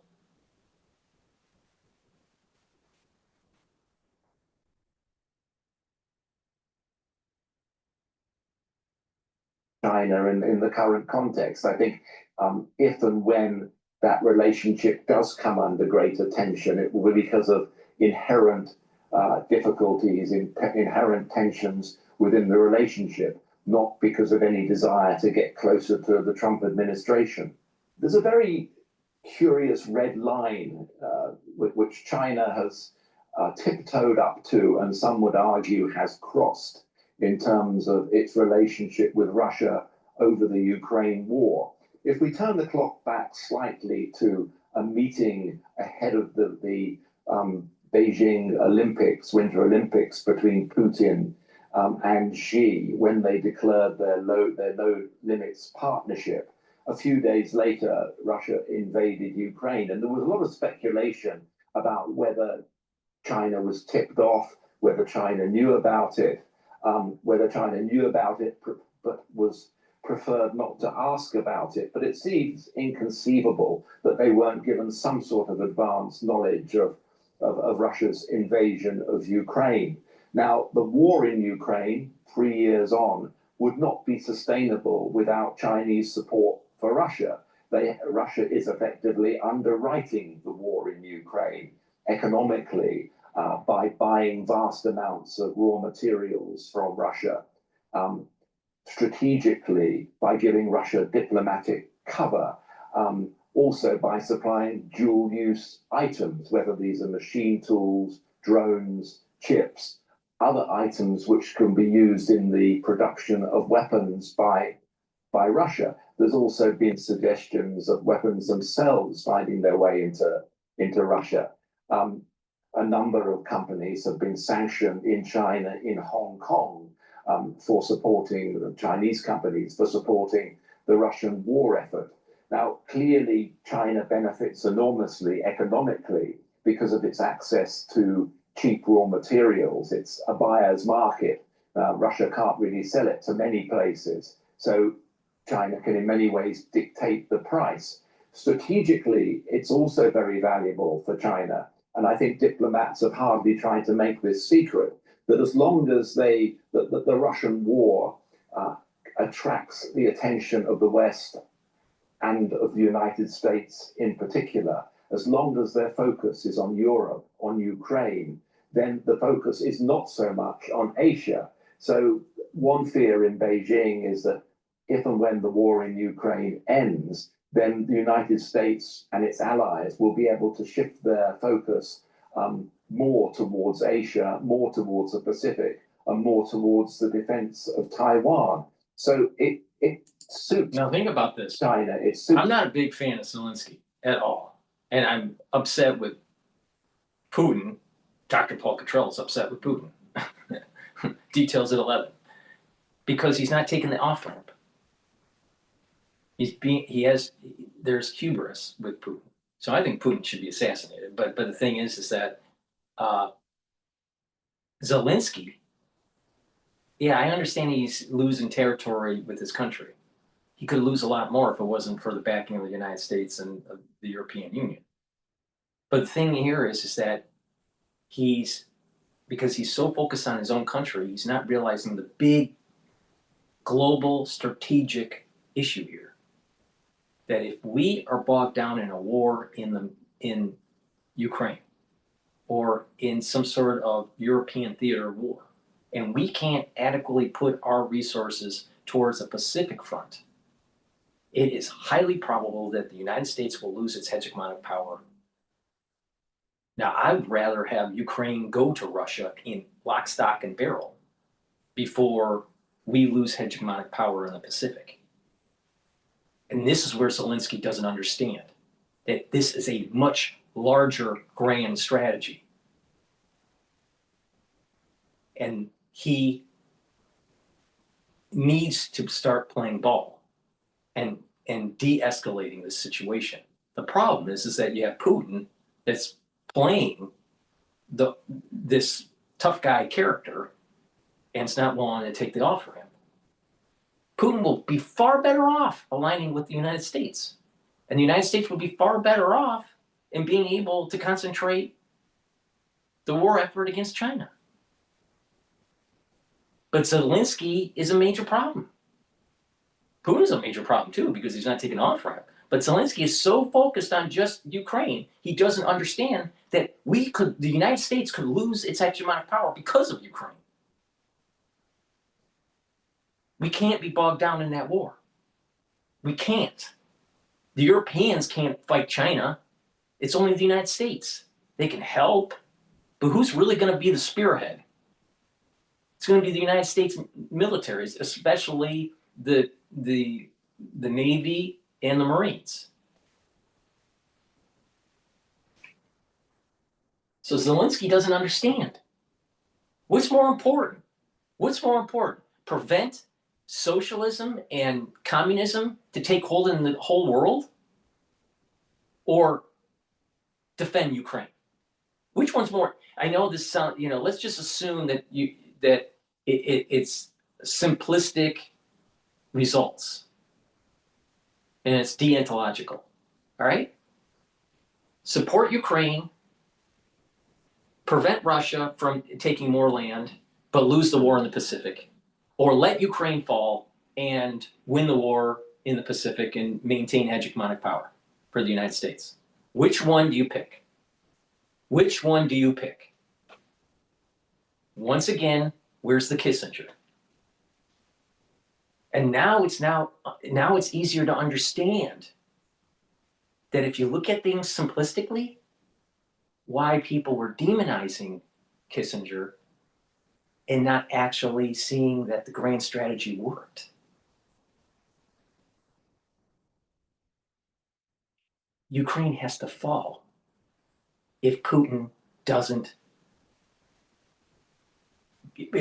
or at least Ukraine has to lose a big section of its territory, let's say not necessarily fall, but lose big sections of its territory so the United States can focus on the Asian theater. Preferably, if we can bring Russia into the Western fold, it'll be easier for us to have the war with China. So Ukraine is not that important for the United States, but it can become a major hindrance on our ability to maintain our hegemonic power. But Zelensky is going to have his way. Zelensky has to have his way. And then you have the European whiners continuing on the war effort in the East, the Eastern Front of Europe with Russia, because they can't sell the bonds. They can't have quantitative tightening. We're in a pickle with international affairs.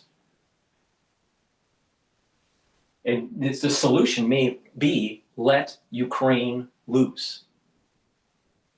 Because what is better for America? And then you have all these war hawks out there that are, have a hard on, based on the World War, this post World War II, Cold War mentality of the Soviet Union. And because of that strategy of Russia bad, we're losing our focus in Asia. Sometimes you have to make, I think the lesson learned from Kissinger is that sometimes you have to make bad decisions to prevent something really bad from happening.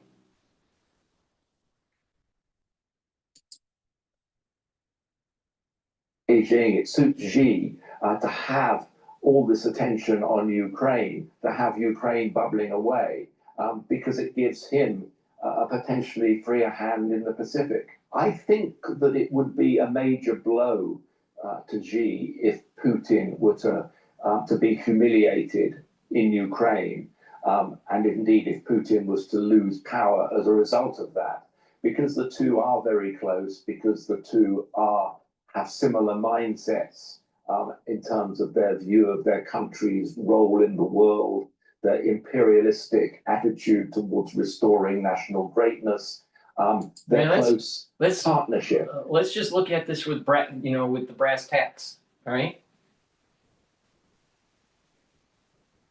How long would it take to actually defeat Putin in Ukraine?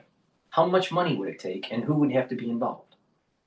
Now remember, the CCP has already telegraphed that they want Taiwan in 2027.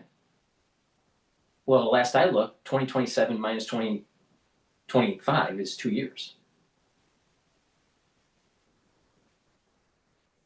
You really think that this whole Ukrainian war will end in 2 years? And that we would have the prowess to be able to fight a Asian front right after? We don't have time for this.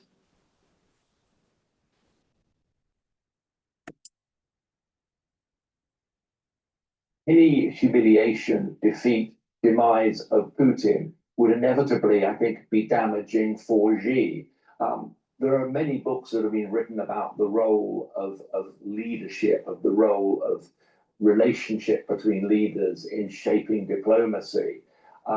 For instance, you could argue that during the Cold War between the Soviet Union and China, the relationship between Stalin and Mao, and then Stalin and Khrushchev, was so toxic, was so bad, that it very much drove the broader relationship between the two countries because they had such a poor relationship on a personal level. Now, I think however you look at it. Kissinger used that as leverage, as a way to put a wedge between China and the Soviet Union.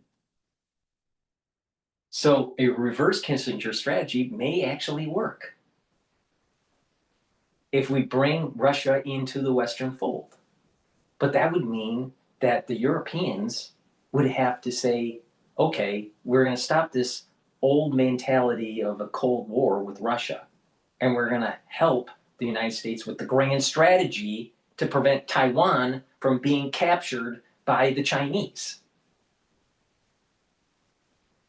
Oh, the bankers are going to say, well, wait a minute there. The bond yields are going to go up. The central banks are going to have to sell some bonds into the market. And so you have the bankers that are basically telling what they want to be done in Europe.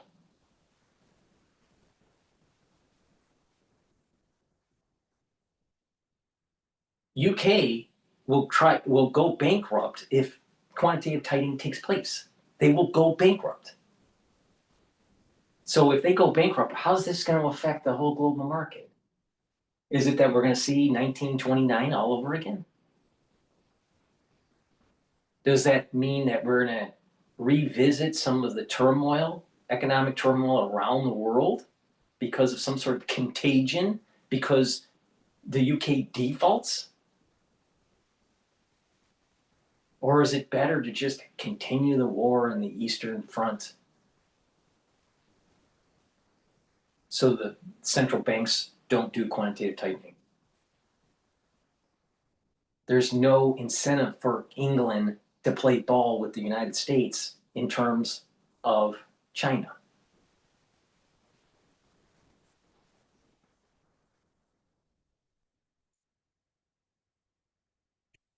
Broader Russia-China relationship and the calculus and the cold calculus on both sides towards benefits from it. There is a strong relationship between Xi and between Putin because they do share this vision of the world and they do share an idea about their country's relative places in the world and the need to replace the existing order. Russia under Putin is an 80-year-old. Xi Jinping, for China, is a 40-year-old. And what that basically means is the son has more vitality than the father. This whole old style Soviet Union stuff is just so Cold War 1.0. It's not relevant. It's a better strategy for the United States and the Western Alliance to bring Russia into its fold. And I think Russia even knows this, but internal politics with the oligarchs, I mean, if Putin stops the war and all the dead body, and then they go, well, where's the soldiers? I mean, they had massive casualties to maintain this war effort. How stable is actually Putin's government after a war? Probably not very stable.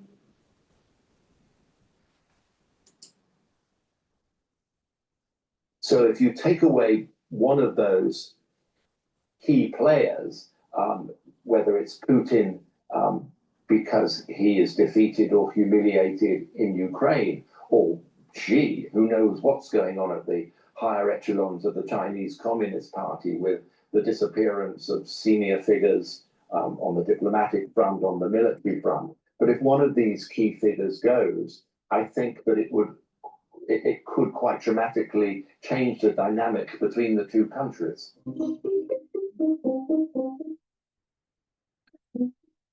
going to go to live now about Marco Rubio revokes visas of Palestinian president and 80 others ahead of United Nations.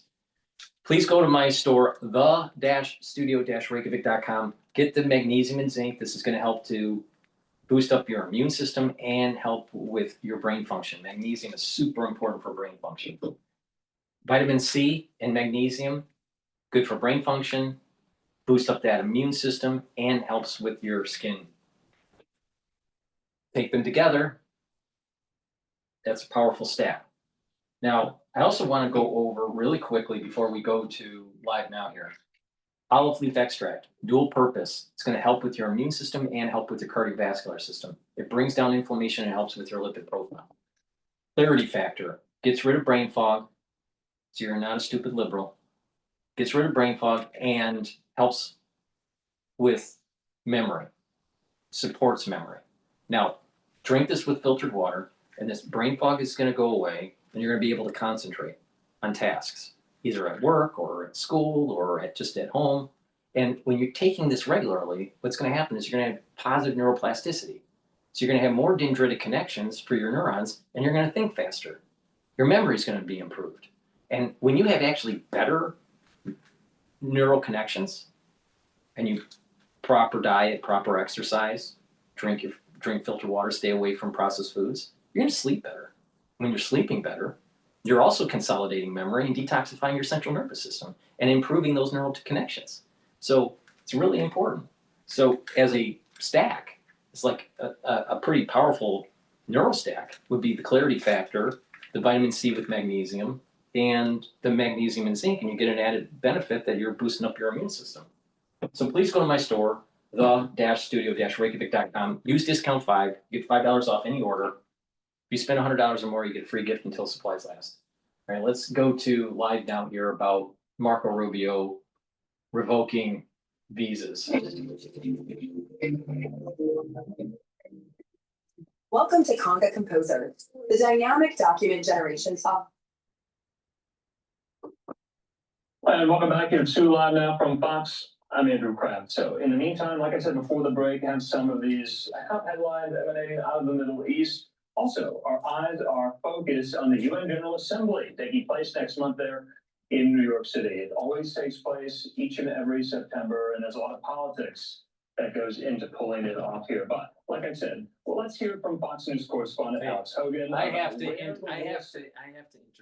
All right, I live in New York. I have to deal with the congestion of the European Union. If I was president of the United States, the very first thing I would do is have our Army Corps of Engineers take brick by brick, disassemble the United Nations, and dump it into the Atlantic Ocean. All right, but that would just be just me if I was president of the United States, but I'm not president of the United States. But all kidding aside, when this happens, prostitution in New York increases. Now, why is that?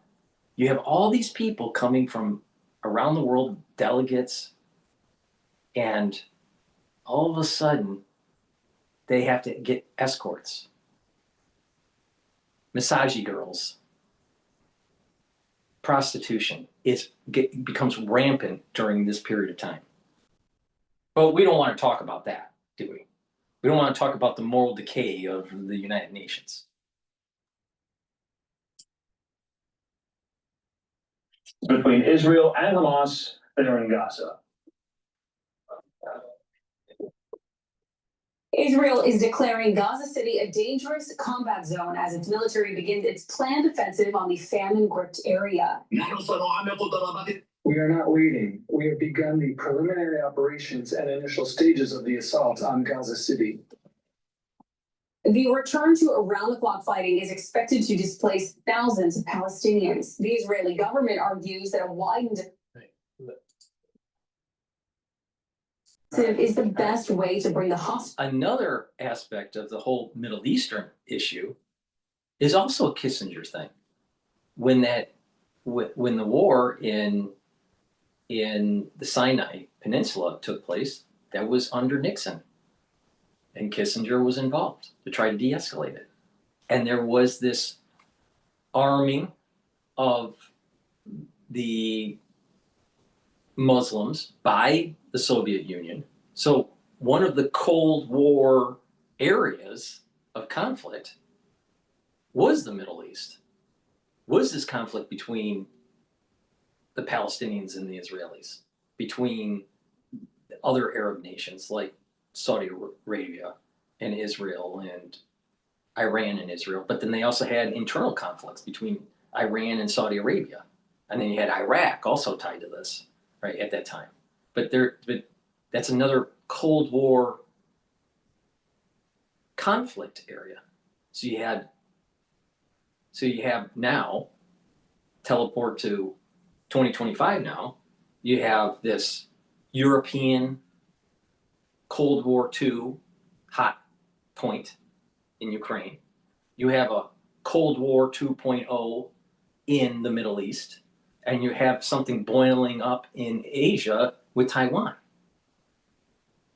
So when we keep on hearing in the news, oh, it's just Israel and the Palestinians, independent of the religious point of view, either Christian or Jewish or even Islam's point of view about who owns the land and Temple Mount and all this stuff. Just put that aside. Just look at it from a Cold War perspective. Russia is aligned with Iran. And the Chinese wants to have control all the way into the Middle East and into Africa. So from a Cold War 2.0 perspective, the United States has to stabilize the region. And this will be done by aligning with the Saudis and aligning with Israel. Again, it's about similar conflict points going all the way back to 1970s. So it's way bigger. What's going on with Gaza is way bigger than just Israel and a Palestinian conflict. It's bigger in the sense of who's going to own the Temple Mount and the rebuilding of the temple. And it's also a Cold War 2.0 strategy. But you have lots of people out there demonizing Israel and not really understanding the big picture, the global strategy. What if Israel fell? What if? Let's play this out. What if? Do you think that the Middle East will be aligned in a more peaceful way for democracy? Or would it reconstitute itself in a global jihad pushing a caliphate, especially when you have so many illegal immigrants infiltrating into Europe? If Israel fell, most likely you're going to have these caliphates establishing themselves in Europe. Again, what's the Cold War 2.0 strategy? But it's too easy to just look at this as a conflict between Israel and Gaza. It's too easy to just think that the conflict is just with Russia and Ukraine. Something bigger happening here, much bigger. His home and cripple Hamas's capacity to launch future attacks. We will deepen our strikes on Hamas and the other terrorist organizations, and we will not hesitate until we bring back all the hostages and dismantle Hamas both militarily and in terms of governance. Meanwhile, protests have swelled in Israel as the families of the hostages push for a ceasefire deal that would release their loved ones. Hamas said last week that it accepted a ceasefire plan from Arab mediators. Israeli Prime Minister Benjamin Netanyahu. So let's think about this. You have people that are liberal in the United States that are keep on pushing the Ukrainian war. You have people that are liberal in the United States that are keep on wanting Israel to lose territory. Both of those strategies are antithetical to stabilizing those two hotspots so the United States can focus on China. Now, either, and this could be not mutually exclusive.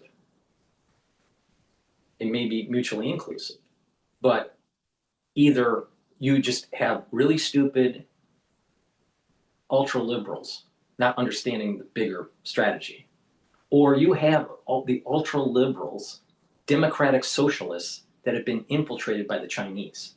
Because if you're Chinese, what would you want? Would you want to bog down the United States in two areas?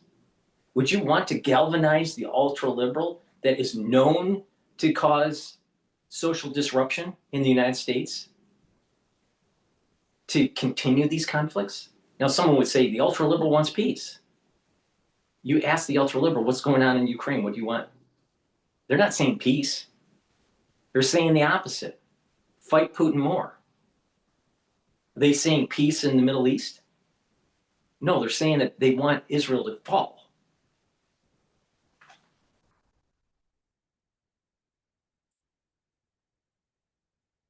Who maintains the military will launch its offensive while simultaneously pursuing a ceasefire. There's a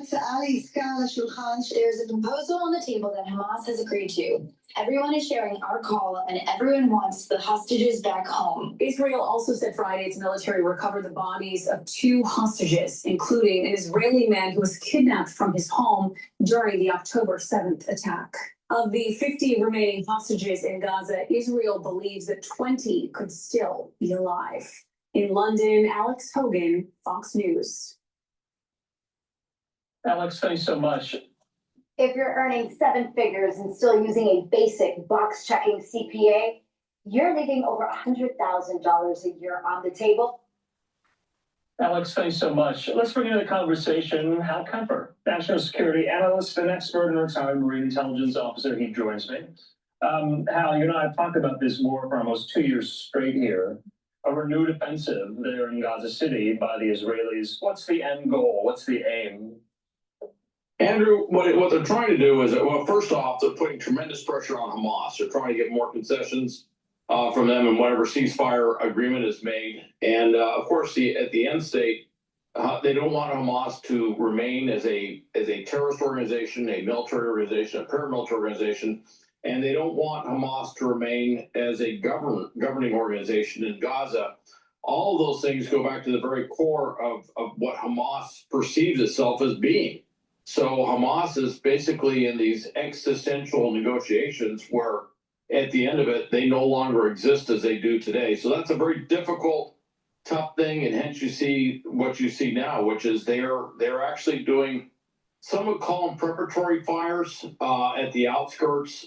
They're actually kind of reducing the battle space, if you will, moving into the outskirts of Gaza City. And you can bet there's a very detailed plan on how they're reducing the city step by step, based on terrain, based on where people are, based on a lot of different considerations. Of course, obviously wherever Hamas and Palestinian Islamic Jihad, where they're located, and they're basically trying to close the noose on them and try to do it in such a way that they can get as many hostages, live hostages out as possible. And I got to tell you, this is a very complex, difficult operation, and there are a lot of things that can go wrong. So what if Hamas, realizing the Israelis are successful in this mission, what if they decide to just kill the living hostages they still have in captivity? Isn't that the concern? I mean, isn't that the grave threat here? I mean, Israel's taking a risk, right? That is an absolute, real possibility. I would say probability, if you will, that if I know what I'm going to say. I know what I'm going to say is really cold-hearted, but but life is cold. Life is very cold-hearted, right? Do you remember the names of any of the hostages that died in the last few months, or even the last year? Do you remember any of their names? No. These hostages, even though they have loved ones that want them back, when you're talking about the bigger issues like nuclear war, like the battle between communism and capitalism, about losing the hegemonic power of the US empire, which one is a little bit more important? Or let's just take it from a religious point of view. The death of these individuals or the rebuilding of the Temple Mount? See, it's too easy with the emotional fallacy to just focus on just the individuals. Because that's, if it bleeds, it leads in the news.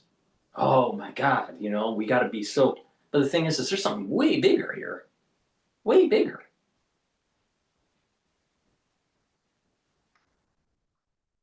Stop being fearful and just move forward.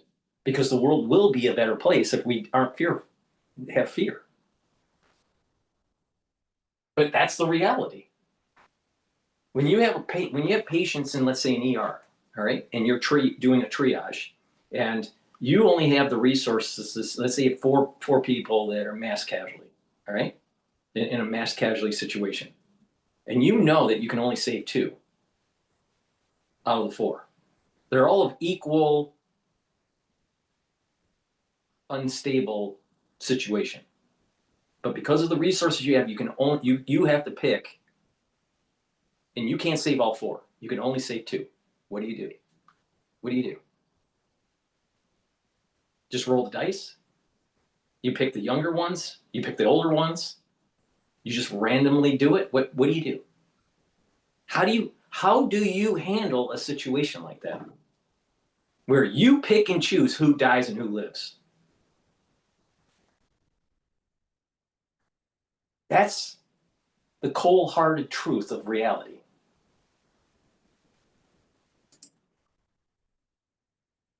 Their captors will turn around and kill the hostages. And And certainly, as you've seen what Hamas has done to date, there's absolutely no reason to think that they wouldn't do that. That would probably be, you know, I'm not saying the rules of engagement, but that might be something they have as a standing order, which is if you cannot, you know, if you're cornered and there's no way out, you know, kill the hostages and then martyr yourself, and as they would put it. And that's probably what they will try to do. That's why the Israelis are working on this plan the way they are. And, you know, we see the overt stuff. I mean, we see the stuff they talk about, that they're doing these artillery missions, you know, these airstrikes and other things. There are things that we probably won't see, that we may not even hear about for a while, where they're trying to find some other way to get these hostages out. And so we're going to see how this plays out, but they are putting full pressure on Hamas and Palestinian Islamic Jihad right now. And at the end of the day, they do not want Hamas there. Interestingly, the Palestinian, I should say the Arab League, also agrees that Hamas should not be armed and should not be a governance organization. And that just tells you how much has happened in the last 2 years to see that huge political, you know, shift take place. So Hal, let's move from the Middle East and go to New York. We have a live picture there. You know, the UN General Assembly is always a pretty big deal, diplomatically speaking, each and every September in the Big Apple. So we're hearing from Secretary of State Rubio today. Just a reminder, prostitution goes up in New York at the same time. But I'm sure that's just a coincidence. So he has revoked Hal. Scroll less, learn more. Find your school district's plan at ny.gov/phone free. The Frank Pro with wireless One Connect box. So he has revoked Hal the visas of a number of Palestinian Authority and Palestine Liberation Organization officials ahead of the General Assembly next month. Now, the groups previously have been represented. The State Department said in a statement today, Rubio also had ordered some new visa applications from Palestinian officials be denied. Now, from what I read, Hal, this is the first time the U.S. has done this for any UN General Assembly. What is its intended effect, do you think? Sidelining, isolating Palestinian officials at the UN General Assembly. What will that achieve? It's an interesting tactic, and you're right. This is the first time we've ever done this. As you know, and just so everybody out there, we host the headquarters for the United Nations. That's something from 1947. That's something from the post-World War II period. We volunteered. And it was pushed by the Rockefellers. But we are a democracy, right? This is the reason why I think it should be dismantled by the Army Corps of Engineers and dumped in the Atlantic Ocean. Host the United Nations.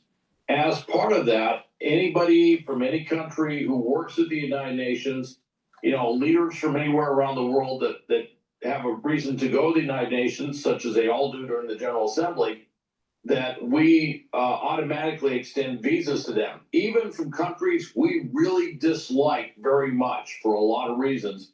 We extend visas to them. Now, this is the first time we have revoked these visas. This is for a number of representatives there of the Palestinian Authority and by association, the Palestinian Liberation Organization as well. And Mahmoud Abbas, the president of the Palestinian Authority, falls into this. That was being clarified throughout the day. He will fall into this not getting a visa as well. Now, the issue is two things. Number one, Palestine.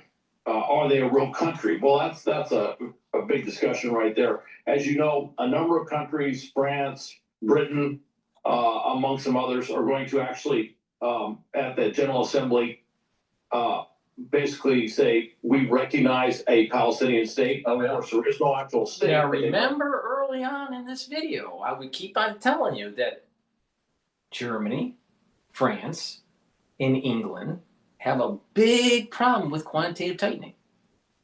And they have a lot of debt. And they have to increase their taxes. And there's political instability happening in England and in France, especially in France. You have big problems with illegal immigration. And so they have to tax the citizens more and spend more, and they're not willing to cut social programs. So they're going towards what is called a doom loop. And they can't do the quantitative tightening. Because if the Federal Reserve, or not the Federal, their central bank starts to do the quantitative tightening, their yields will go up. So isn't it really interesting from this perspective to take a look at it from a global perspective, where you have England and France, especially the French, pushing for Palestine. And to continue the war. Because obviously, if Israel wiped Palestine off the map, right, and took over Gaza and took over the West Bank, we wouldn't have this problem. Or if Israel lost, and there was no Israel and it would be all Palestine, then the war would end. But they have to keep the conflict going. They have to keep the conflict going. See the point that I keep on making? For it's not about Palestine. It's about quantitative tightening. It has nothing to do with Palestine.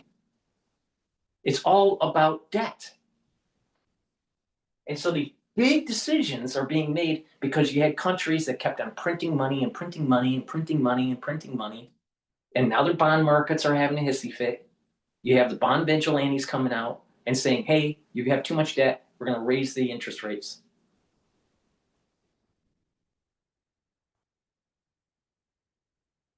And so it's easier for them to keep on pushing this agenda. Oh, yeah, Palestine. Yeah. Really. If they have so much time to keep on pushing for Palestine, why aren't they fixing their own house? AKA the shithole that we call Paris.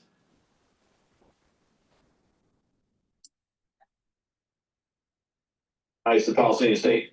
So that was going to be a big thing. Mahmoud Abbas would, of course, have spoken at that thing. But what they're citing is that the Palestinian Authority has not condemned Hamas for October 7th. Okay. And that's what they're really hanging their hat on, is that they've not condemned them. And part of this is a little bit what we call lawfare, which is they're saying that the Palestinian Authority is engaged in lawfare by going to the International Court of Justice on genocide against Israel and all sorts of things. So there's a little bit of, dare I say, quid pro quo. And that was sponsored by the South Africa. Now, what's happening in South Africa? Well, there's a racial war between blacks and whites. But they also have a weakening economy. And they need money that's flowing from Iran. Oh, money flows to South Africa to do the lawfare against Israel.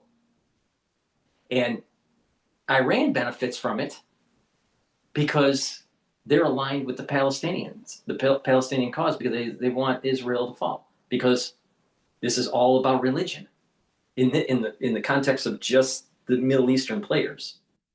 It's about religion and about the Temple Mount. But then that problem about this religious war that's taking place is now a subset of a much larger problem geopolitically that's tied into big finance. Oh, but it gets to the very charter of the United Nations and its headquarters being in New York. So this is going to play out over the coming week or weeks because this is huge. So the State Department said the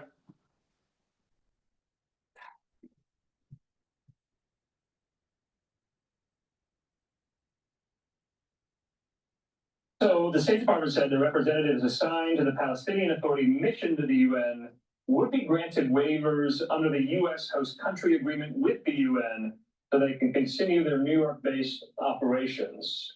The Palestinian ambassador to the United Nations, Riyad Mansour, telling reporters today that Mahmoud Abbas still planned to lead the delegation and was expected to address the assembly come September. Now, they're not there. These high-profile Palestinian leaders I just want to make clear to the viewers, we're not talking about Hamas officials. We're talking about Palestinian Authority officials. It's important to make the distinction. But say if Abbas is not there and others, and Canada and France and the UK and Australia and other Western nations decide to take their time in their speeches, their leaders. I think what Trump has done is that he told Rubio, revoke the Palestinians' visas because they're not willing to push for a peace agreement. And perhaps it's also to put pressure or to push back on the Europeans with their need to have continual war in the Middle East by pushing this whole two-state solution stuff. But on the surface, probably the head of the Palestinian state or cause, or however you want to define it, probably should have had his visa to be able to participate in the UN. Maybe one or two other advisors, but not 80 people having their visas revoked. I think that was a little aggressive. Recognize a Palestinian state, doesn't it dilute that very recognition if Abbas isn't there in the room? I think that's very much the intent. That's exactly what the U.S. and certainly Israel are doing. And you have to remember, every day the U.S. and Israel is getting beat up in the Security Council meetings, where we're the lone votes, if you will, on a number of different things. So this has been a very painful episode for the U.S. in the United Nations because of all the international things going in what's being referred to as lawfare against Israel. Okay. All right. So there is. In the context of Cold War II and moving towards hot war, World War III, all right. If the Palestinians start to chip away at the land of Israel, that means that either Russia and or China starts to gain further hold in the Middle East. Well, that seems to be antithetical to the United States' hegemonic power.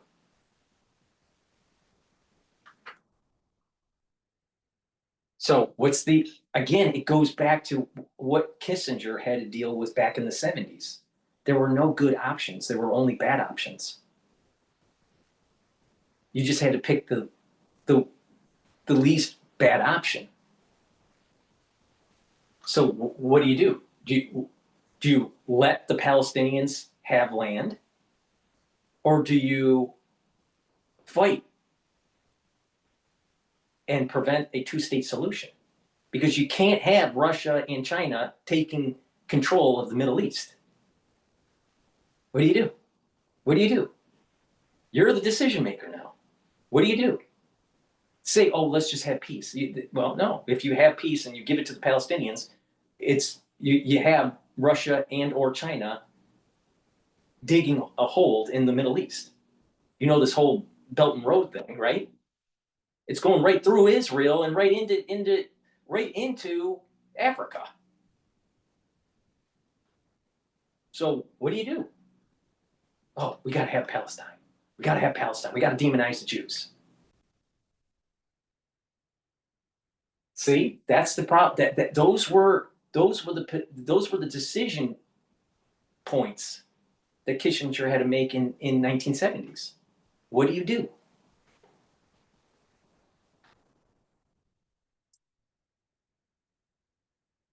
It's just seen as it's like, well, that's what they're going to do. This is what we're going to do. Okay. The issue here is, you're talking about denying kind of the leader of a foreign state, although it's not an actual state, despite all the things that are being said, and it won't be recognized by the Security Council as a state because of the UN, because of the U.S. Right. But with that said, it does set a precedent.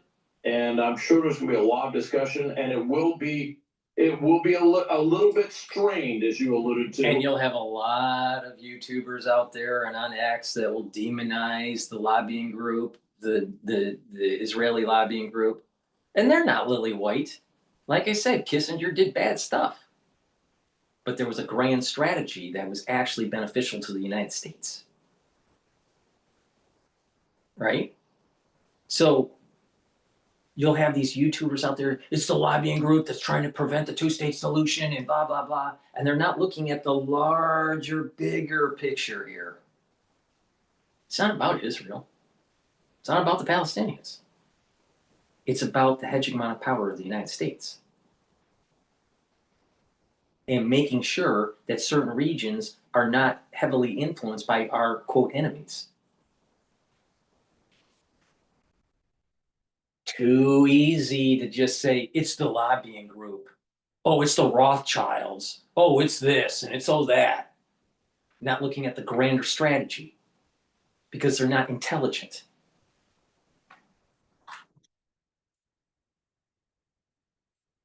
Recognize them and then look to the empty chair, so to speak, where Mahmoud Abbas would have sat and his delegation would have sat if they were actually there.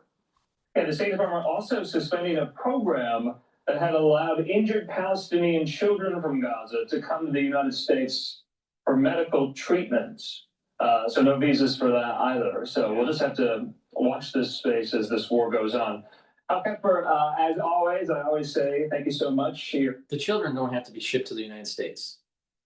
They have hospitals in the regions that they can adequately treat.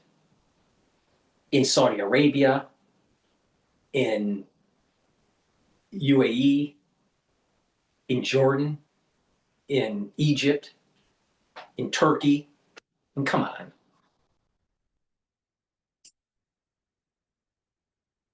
Insight is so invaluable. It's been invaluable to me over the last 5 years. I've learned so much from you. I think our viewers know this is my last night on live now.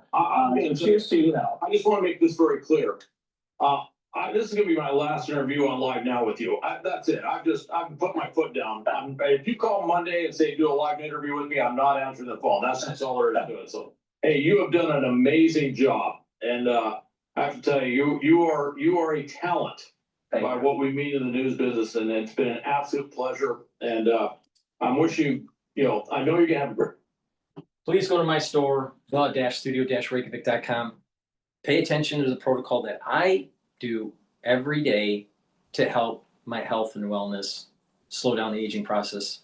Here's a great stack to boost up your health and wellness. Turmeric. This will bring down inflammation and soak up free radicals, help with the immune system. Ashwagandha root helps to control cortisol levels and blood glucose levels, reduces inflammation. And lignans will help with the immune system and your endocrine system, soak up free radicals and bring down inflammation. When you stack them together, the lignans, the turmeric, and the ashwagandha together, take them every day. And what will happen is you're going to help with your cardiovascular health and boost up your immune system because you're bringing down inflammation and soaking up free radicals. So please go to my store, the-studio-reykjavik.com, get the stack, use discount 5, you get $5 off any order. Myotron. Important to take if you're age 40 or older. When you start getting older, your genes will start to methylate. And when they methylate, they don't express as much, or sometimes they're turned off. This is part of the reason why you start atrophying and losing muscle, and it's harder to gain muscle. But Myotrol will help with the gene expression to gain muscle and to maintain the muscle. Do resistance training and take the Myotrol. This has flavonoids, polyphenols, and lignans to be able to do the gene expression to gain muscle and to maintain muscle. This is for males and females. Do some resistance training and maintain that muscle mass. Super important because there is a high correlation between loss of muscle mass in your 40s and not doing so well in your geriatric years versus people that are physically fit, cardiovascularly, and with musculature. If you're more fit, you're going to do better statistically in your geriatric years. Good night formula. This will help you to get into 3 to 5 cycles of deep sleep and REM sleep so you can consolidate memory, detoxify your central nervous system, and be well rested. Take it every day. It has tryptophan, melatonin, GABA, and passion flower. And heirloom barley. Heirloom barley helps to detoxify your body, brings down inflammation, and soaks up free radicals. You take this every day, and guess what? Your body is healthier. So please go to my store, the-studio-reykjavik.com. Take this. Detoxify your body every day. Be amazed on how well your immune system starts to get boosted up and how well your endocrine system starts to perform when you detoxify your body every day. So please go to my store, the-studio-reykjavik.com. And last, nattokinase. Nattokinase is fibrinolytic and helps to control your lipid profile. It helps to bring down LDL levels and increase your HDL levels. When you do that, you reduce plaque formation. So please go to my store, get the great supplements I have, use discount 5, you get $5 off any order. It's all caps, discount 5. And if you spend $100 or more, you get a free gift until supplies last. All right, so Andrew Kraft is leaving live now and going to do something else. I'm not sure what he's doing in replace of it, but let's go to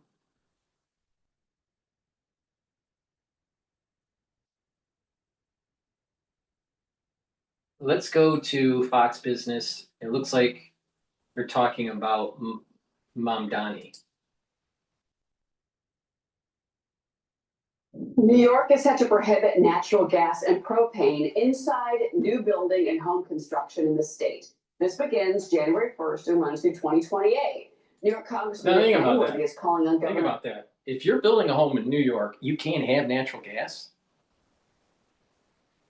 in new home construction.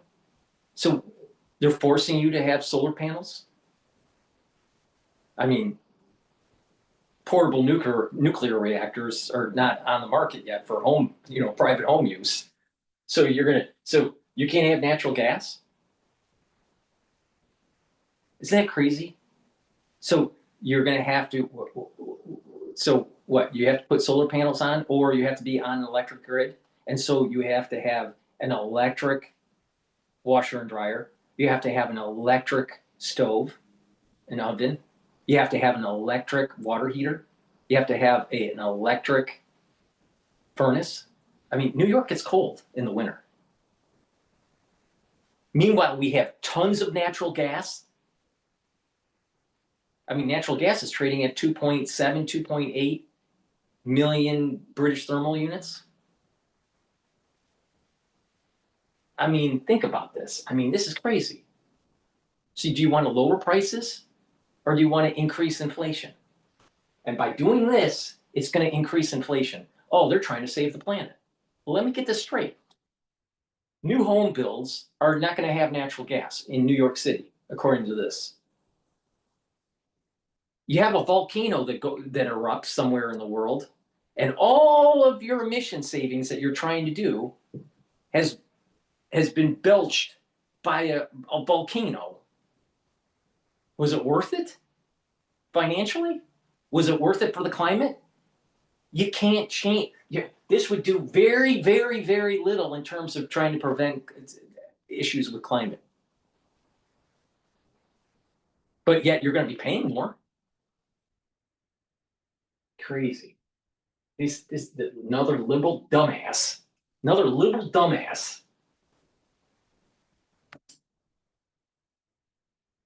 The Hochul to reverse course and allow New Yorkers a choice of their energy hookups. I want to bring in the man himself, New York Congressman Nick Langworthy. He's a member of the House Energy and Commerce Committee. Congressman, you introduced the Energy Choice Act to end blue state wars on American energy. Tell us about the bill, and also, have you gotten a response from Governor? Well, thank you for having me, Cheryl. No, of course, I have not gotten a response from Governor Hochul, but this is a fight that is so critical to the people across New York State, especially where I'm from in Western New York. Republican, New York congressman, not being able to get a phone call with Hochul because she's too busy putting makeup on her face like she's Cleopatra. in throughout upstate New York, we're hearing the calls for, to stop Governor Hochul's ban on safe and effective natural gas and propane. I mean, this is essentially a lifeline for our constituents. These are matters of life and death in critical winter storms where the power does go out. I mean, I lived through a blizzard in 2022 in the Buffalo region that killed 69 people. And many of them died in their own homes because they only had electric heat. Natural gas kept people alive because it was safe, it was reliable, and it didn't go down when the wires went down. This is wrong-headed. The governor slid this into the budget 3 years ago. But now, January 1st, 2026, there will be a ban on any natural gas hookup or propane hookup to new home construction. And this is something that has snuck up on. So there's another reason why people want to leave New York. Let's say New York is not just New York City, obviously, it's New York State, right? New York City, most of the density, New York State's, the big part of its density is the 5 boroughs, right? But if you're in upstate New York, it gets cold. And you think that you're going to be just fine with just electricity. Wouldn't it be better if you have a house that can be dual electric or natural gas?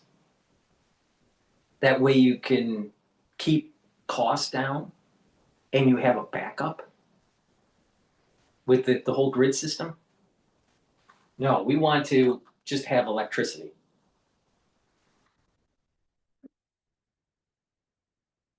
Now, I wouldn't be surprised that this is a push towards nuclear. Because think about it.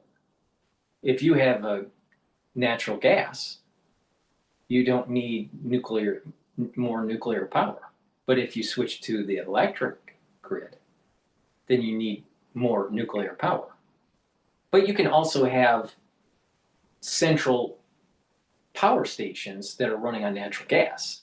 But a lot of them are on coal, natural gas, or your nuclear, right? But if it's more of an electric grid, this is a push for more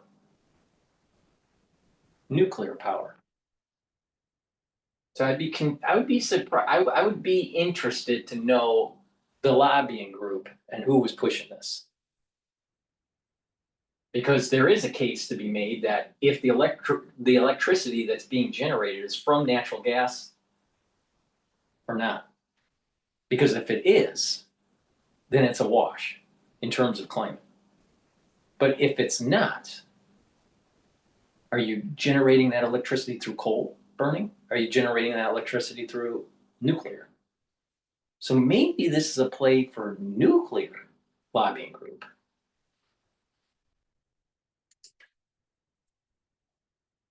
Well, she's certainly not out there campaigning on it and bringing awareness to it, but the entire housing industry in New York State, and I've talked to the bill.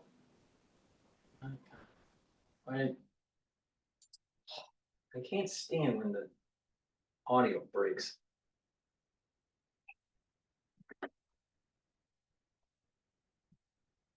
Come on.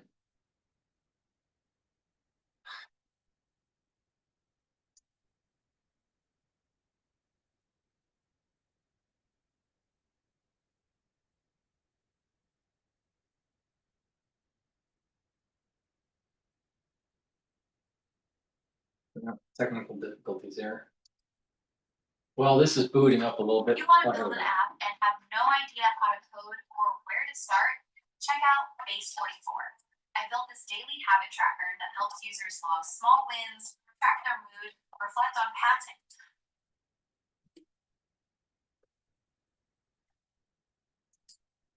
Set to prohibit natural gas and propane inside new building and home construction in the state. This begins January 1st and runs through 2028. New York Congressman Nick Langworthy is calling on Governor Kathy Hochul to reverse course and allow New Yorkers a choice. The bill happening right now. I mean, I know you're going back to work next week. Absolutely. The bill is in my Energy and Commerce Committee, and I have assurances from committee that we'll be marking that bill up in September. We have a companion bill with U.S. Senator Jim Justice, and he's carrying that with Senator Shelley Moore Capito from West Virginia as well.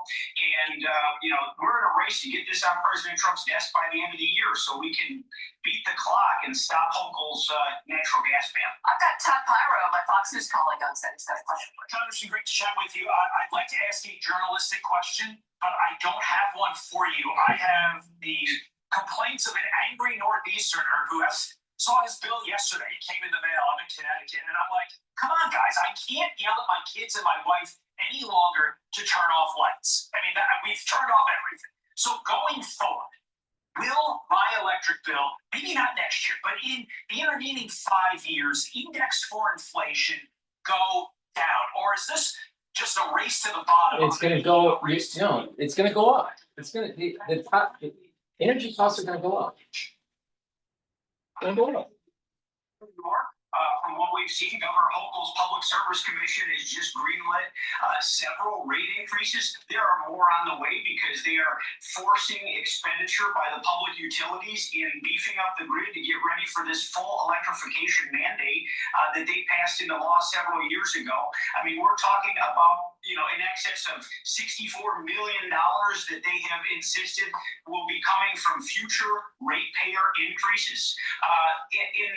Part of the tale that isn't told with this electrification mandate on housing is your electric bill in cold winter months can be in excess of $1,000 if you're fully heating the home with electricity. This isn't affordable. No one asked for this. I mean, this was to satisfy radical climate activists in her primary electorate.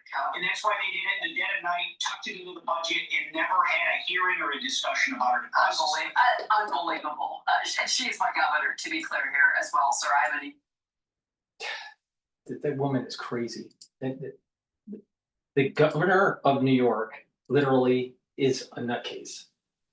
Please go to my store, the-studio-reykjavik.com, and get the Boomer Boost. Boomer Boost will focus on a multitude of different systems. It'll focus on your heart and your vascular system, help with your brain function, bring up energy levels, boost up metabolism, and help with musculature. So please go to my store, the-studio-reykjavik.com, and get the Boomer Boost and take it every day. Collagen, dual purpose. It's going to help with your skin, your nails, your hair, help with your joints and your cartilage, help with musculature and bone density. Take it every day. It's a powder. Mix it with soft foods, filtered water, smoothie. Now, Gladiator Barley is a supplement that you can take separately or take it with the Boomer Boost. But this will help to build muscle. It stacks well with the Myotrol and bring down inflammation, soak up free radicals, and detoxify your body. This is more powerful than the heirloom barley. Some people prefer to take the heirloom barley because they're not focused on gaining muscle. But if you want to gain muscle and you want to detoxify your body, bring down inflammation, and soak up free radicals, this is a great supplement to take. It stacks really well with Myotrol and Boomer Boost. And when you stack it with Boomer Boost and Myotrol and you do that resistance training, you're getting the max benefits to being able to control your A1C levels. Now, that's a big problem in the United States because many people in the United States are either borderline diabetic or diabetic. But if you start to improve your health by taking the proper supplementation and changing your lifestyle, you can reverse it in most cases. But sometimes you wait too long and you've passed the tipping point and you can't reverse it. So please go to my store, the-studio-reykjavik.com, and get the Gladiator Barley. Very high quality. It's a protein powder, but this isn't like your regular day protein powder. This is special. So please go to my store, the-studio-reykjavik.com. Very powerful stuff. Take it every day. I use it every day. And get the cleanse or max 35. This will boost up your immune system. You take a teaspoon a day, gargle, swish it in your mouth, 20, 30 seconds, and swallow it. It'll help the epithelial lining in your oral cavity and your oral pharynx. It'll help with your mucosal barrier, and it'll help to boost up your immune system. So go to my store, get the Cleanse or the Max 35, take a teaspoon a day every day. If you're not feeling well or someone around you is not feeling well, take a tablespoon or two a day until everything's all clear, and then go back to your maintenance dose. Be prepared for the fall. You're going to need it.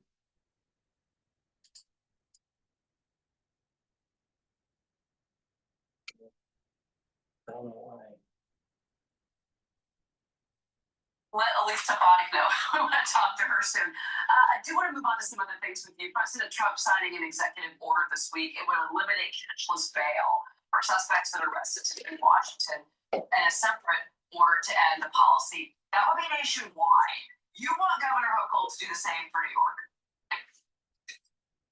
Coming to the stage this Friday, it's Ed's first team karaoke night. But he's wondering, I don't think he red flag psoriasis takes center stage. Stop. You have that.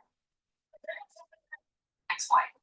Yeah, absolutely. Cashless bail, I was the state Republican Party chairman when cashless bail took effect under, the previous governor's administration. It was a disaster right off the bat. I mean, we literally had people that would rob a bank in the morning, get let out an hour later and rob a second bank. It was instantaneous because criminals knew there were no consequences anymore. There was no longer a reason to pull back from their criminal activity because they didn't have to worry about spending the night in jail. I've met with every law enforcement agency in my district, in all of them, yesterday, in a small village in the southern tier. They're telling me that their biggest problem is cashless bail. The fact that the criminals know there's really not a damn thing that the cops can do to them, and they'll just be right back in there getting their appearance tickets, and it'll take 4 or 5 years for this to catch up with a criminal, and they can move on to another jurisdiction before that gets to that point. This has been a ridiculous failure for the people of the state of New York. Kathy Hochul refuses to do anything that would be common sense, that would help make our streets safer. I really applaud President Trump in what he's done here in Washington, D.C. Sorry to interrupt you, but it's been horrific for New York City in particular. It's something that has destroyed the city since the pandemic. I want to get your take on the city real quick before you go. There's this new poll that shows Andrew Cuomo beating Zohar Mamdani in a head-to-head match in the mayoral race. Cuomo best Mamdani 52 to 41% if everybody else drops out, Congressman. I want to get your reaction. All right. There's no way that the Republican, I think it's Silvio and Adams, is going to step aside. There's no way. They're going to take this all the way to the end. And because of that, they split the ticket. They split the ticket, just like what happened with Ross Perot, Clinton, and George Bush. And George Bush lost because of Ross Perot. Clinton was an accidental candidate. And what's going to happen with Mamdani is that he's going to be an accidental candidate because the other mayoral candidates will not concede and focus the voter concentration to fight socialism. So socialism is going to come to the United States in New York City by accident because of hubris. Thank you very much. Shit. I mean, listen, this is about saving the city and saving the city. Right. I never thought I'd be, someone in public life that would say Cuomo is the best option, but whoever can beat Mamdani is the best option. And that is what is critically. This goes back to what I was saying with the whole Kissinger thing. Sometimes you're in a situation where there's no good solution. You just have to pick the least bad solution. And in this case, the least bad solution is Cuomo. I hate Cuomo. I want Adams to win. But Adams has a lot of corruption and has been tainted and is hurting in the polls. I don't think he can make it. But it doesn't make any sense to throw the vote out to Adams. I'm going to have to vote for Cuomo, even though I hate Cuomo.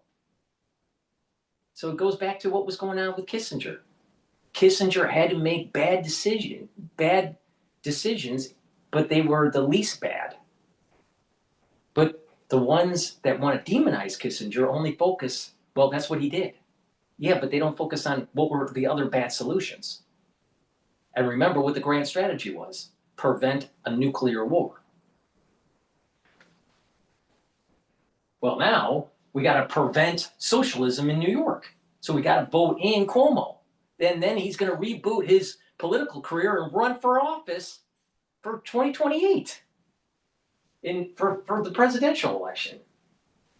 I mean, this is just literally, this is like living in a comic book. You have literally a communist trying to run the most important city in the world. The gravity of this situation is drastic, and people need to put egos aside and really do a calculated decision here. This isn't time for a vanity run. This isn't time to just set yourself up for something down the road.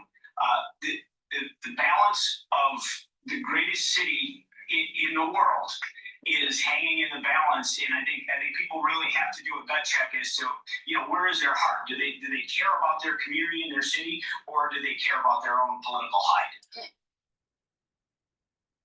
America's being tested right now. Are we going to go down the hellhole road of democratic socialism and this whole Fabian society horseshit? Please go to my store, the-studio-reykjavik.com, and fight democratic socialism. All right? Go to my store and get the C60. It's a very potent antioxidant. You can get it in avocado oil, extra virgin olive oil, and MCT coconut oil. C60 is a 60 carbon molecule that has to be suspended in an oil. Take a teaspoon a day, preferably on an empty stomach, for best absorption, and it's going to soak up free radicals, help with the health of your mitochondria. Your energy levels are going to go up. It'll soak up free radicals at the vascular level, so it reduces plaque formation. It'll help with your immune system and your endocrine system and even your neurons. And when you have healthy neurons, you have better neuroplasticity and you think faster and your memory is better. So please go to my store and get the C60. Take a teaspoon a day, every day. I've been taking this since 2016. And you'll also notice other benefits like better eyesight. So please go to my store, the-studio-reykjavik.com. Take the C60. It's part of my anti-aging protocol. It's a very potent antioxidant. All right. And get the lozenges. So we're going into the fall and the winter season. You're going to need these. So get the elderberry zinc lozenges. You get it in a 21 count, get a few bags for your household, or get the drops, which are a little bit smaller than the lozenges, in 100 count. You can get it in honey and lemon, in cherry, and also in blueberry. Get a few bags for your household. Be prepared for razor throat in the fall and in the winter. It's coming. Trust me. Trust me. All right. Let's take a look at another video here. I want to play this video by Fox Business talking about companies cracking down on office activism.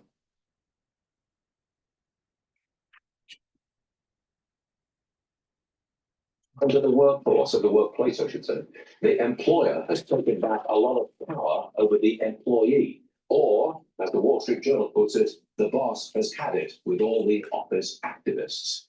The journal is referring specifically to Microsoft and its fast action to deal with anti-Israel activists. They had occupied a top executive office, shutting it down. We can't do that these days. Several people were fired. Microsoft put the foot down. Microsoft's not alone. Alphabet, Tesla, JP Morgan Chase, they've recently clamped down on political activism that affects the functioning of the company.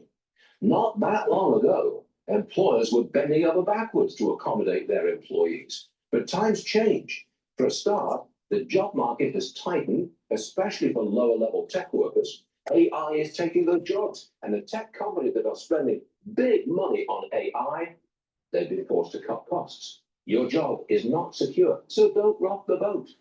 And watch out, Donald Trump is in the Oval Office, and he does not take kindly to anything woke. Your boss has to please the president, not annoy him by pandering to activists. So get back to work in the office. A lot of work from homers have been ordered back, And by the way, knock off the internal political discussions. Google's Sundar Pichai says this is not a business. This is a business, not the place for political debate. The journal goes back to Jason Fried. Remember him? He's the CEO of 37 Signals. Back in 2021, he issued a memo telling his staff to limit societal and political discussions at work. There was uproar at that. Some employees quit. Fried actually had to apologize. 4 years later, Fried says, it's just all gone now. We're just focused on the work. It's over, folks. Love it or hate it, the boss is back. Sakandara Varney just getting started. Please go to my store, the-studio-reykjavik.com. Get the zeolite. This will remove heavy metals, toxins, and chemicals from your body. Zeolite will bind to them and allow you to urinate them out within 6 to 8 hours. Take this every day. Take 3 small drops underneath your tongue and drink filtered water. Super important to detoxify your body every day. I also have very high quality deodorants for males and females. You can get it in citrus or in peppermint, lavender, and tea tree. These are dual purpose deodorants. You use it as a daily deodorant, but it will also help to detoxify your body. Have you noticed a theme here? It's important to detoxify your body. This is made from essential oils from the Himalayas, has no aluminum and no baking soda, made from all natural ingredients, very high quality. Please go to my store and get those deodorants. D3 and K2, you stack them together and you do some resistance training, take in calcium, guess what? You build denser bone. Also, D3 and K2 taken together will help with your cardiovascular health. So it's a dual purpose stack. Structural nanosilver toothpaste helps to whiten your teeth, freshen your breath, help with the health of your gum line and reduce inflammation. Super important to have good oral hygiene.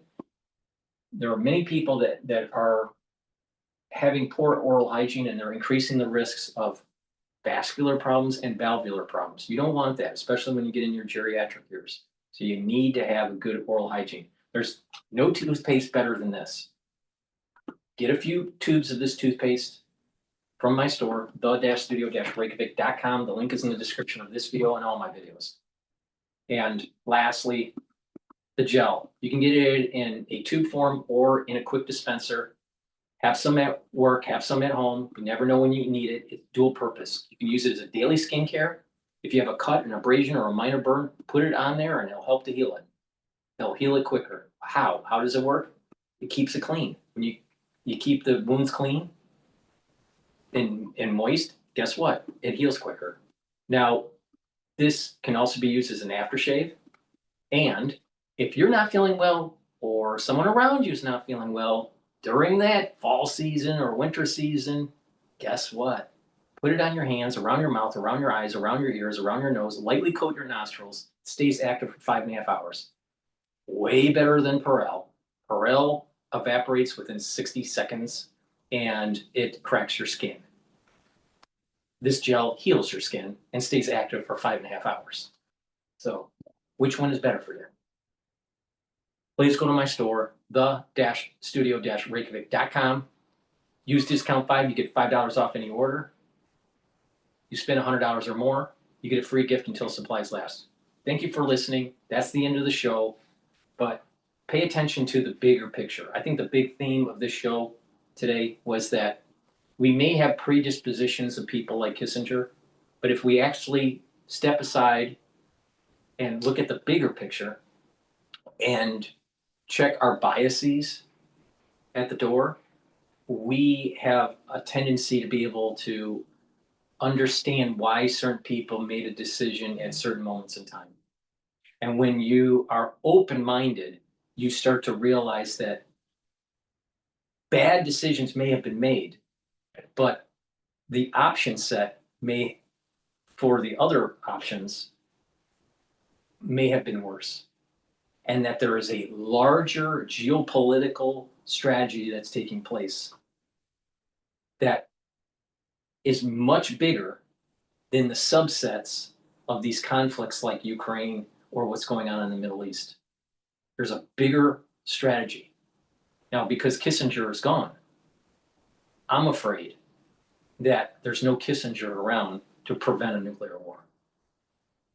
So please go to my store, the-studio-reykjavik.com, and get the great supplements I have. And learn about what has transpired in the last 50 years, or maybe even a larger arc, if you're interested in history. But we are in a place now because of the decisions that were made, not just last week or 3 years ago or 5 years ago or 10 years ago, but decisions that were made going all the way before World War I. So please go to my store and help support the work that I do. Thank you for listening. Have a nice day.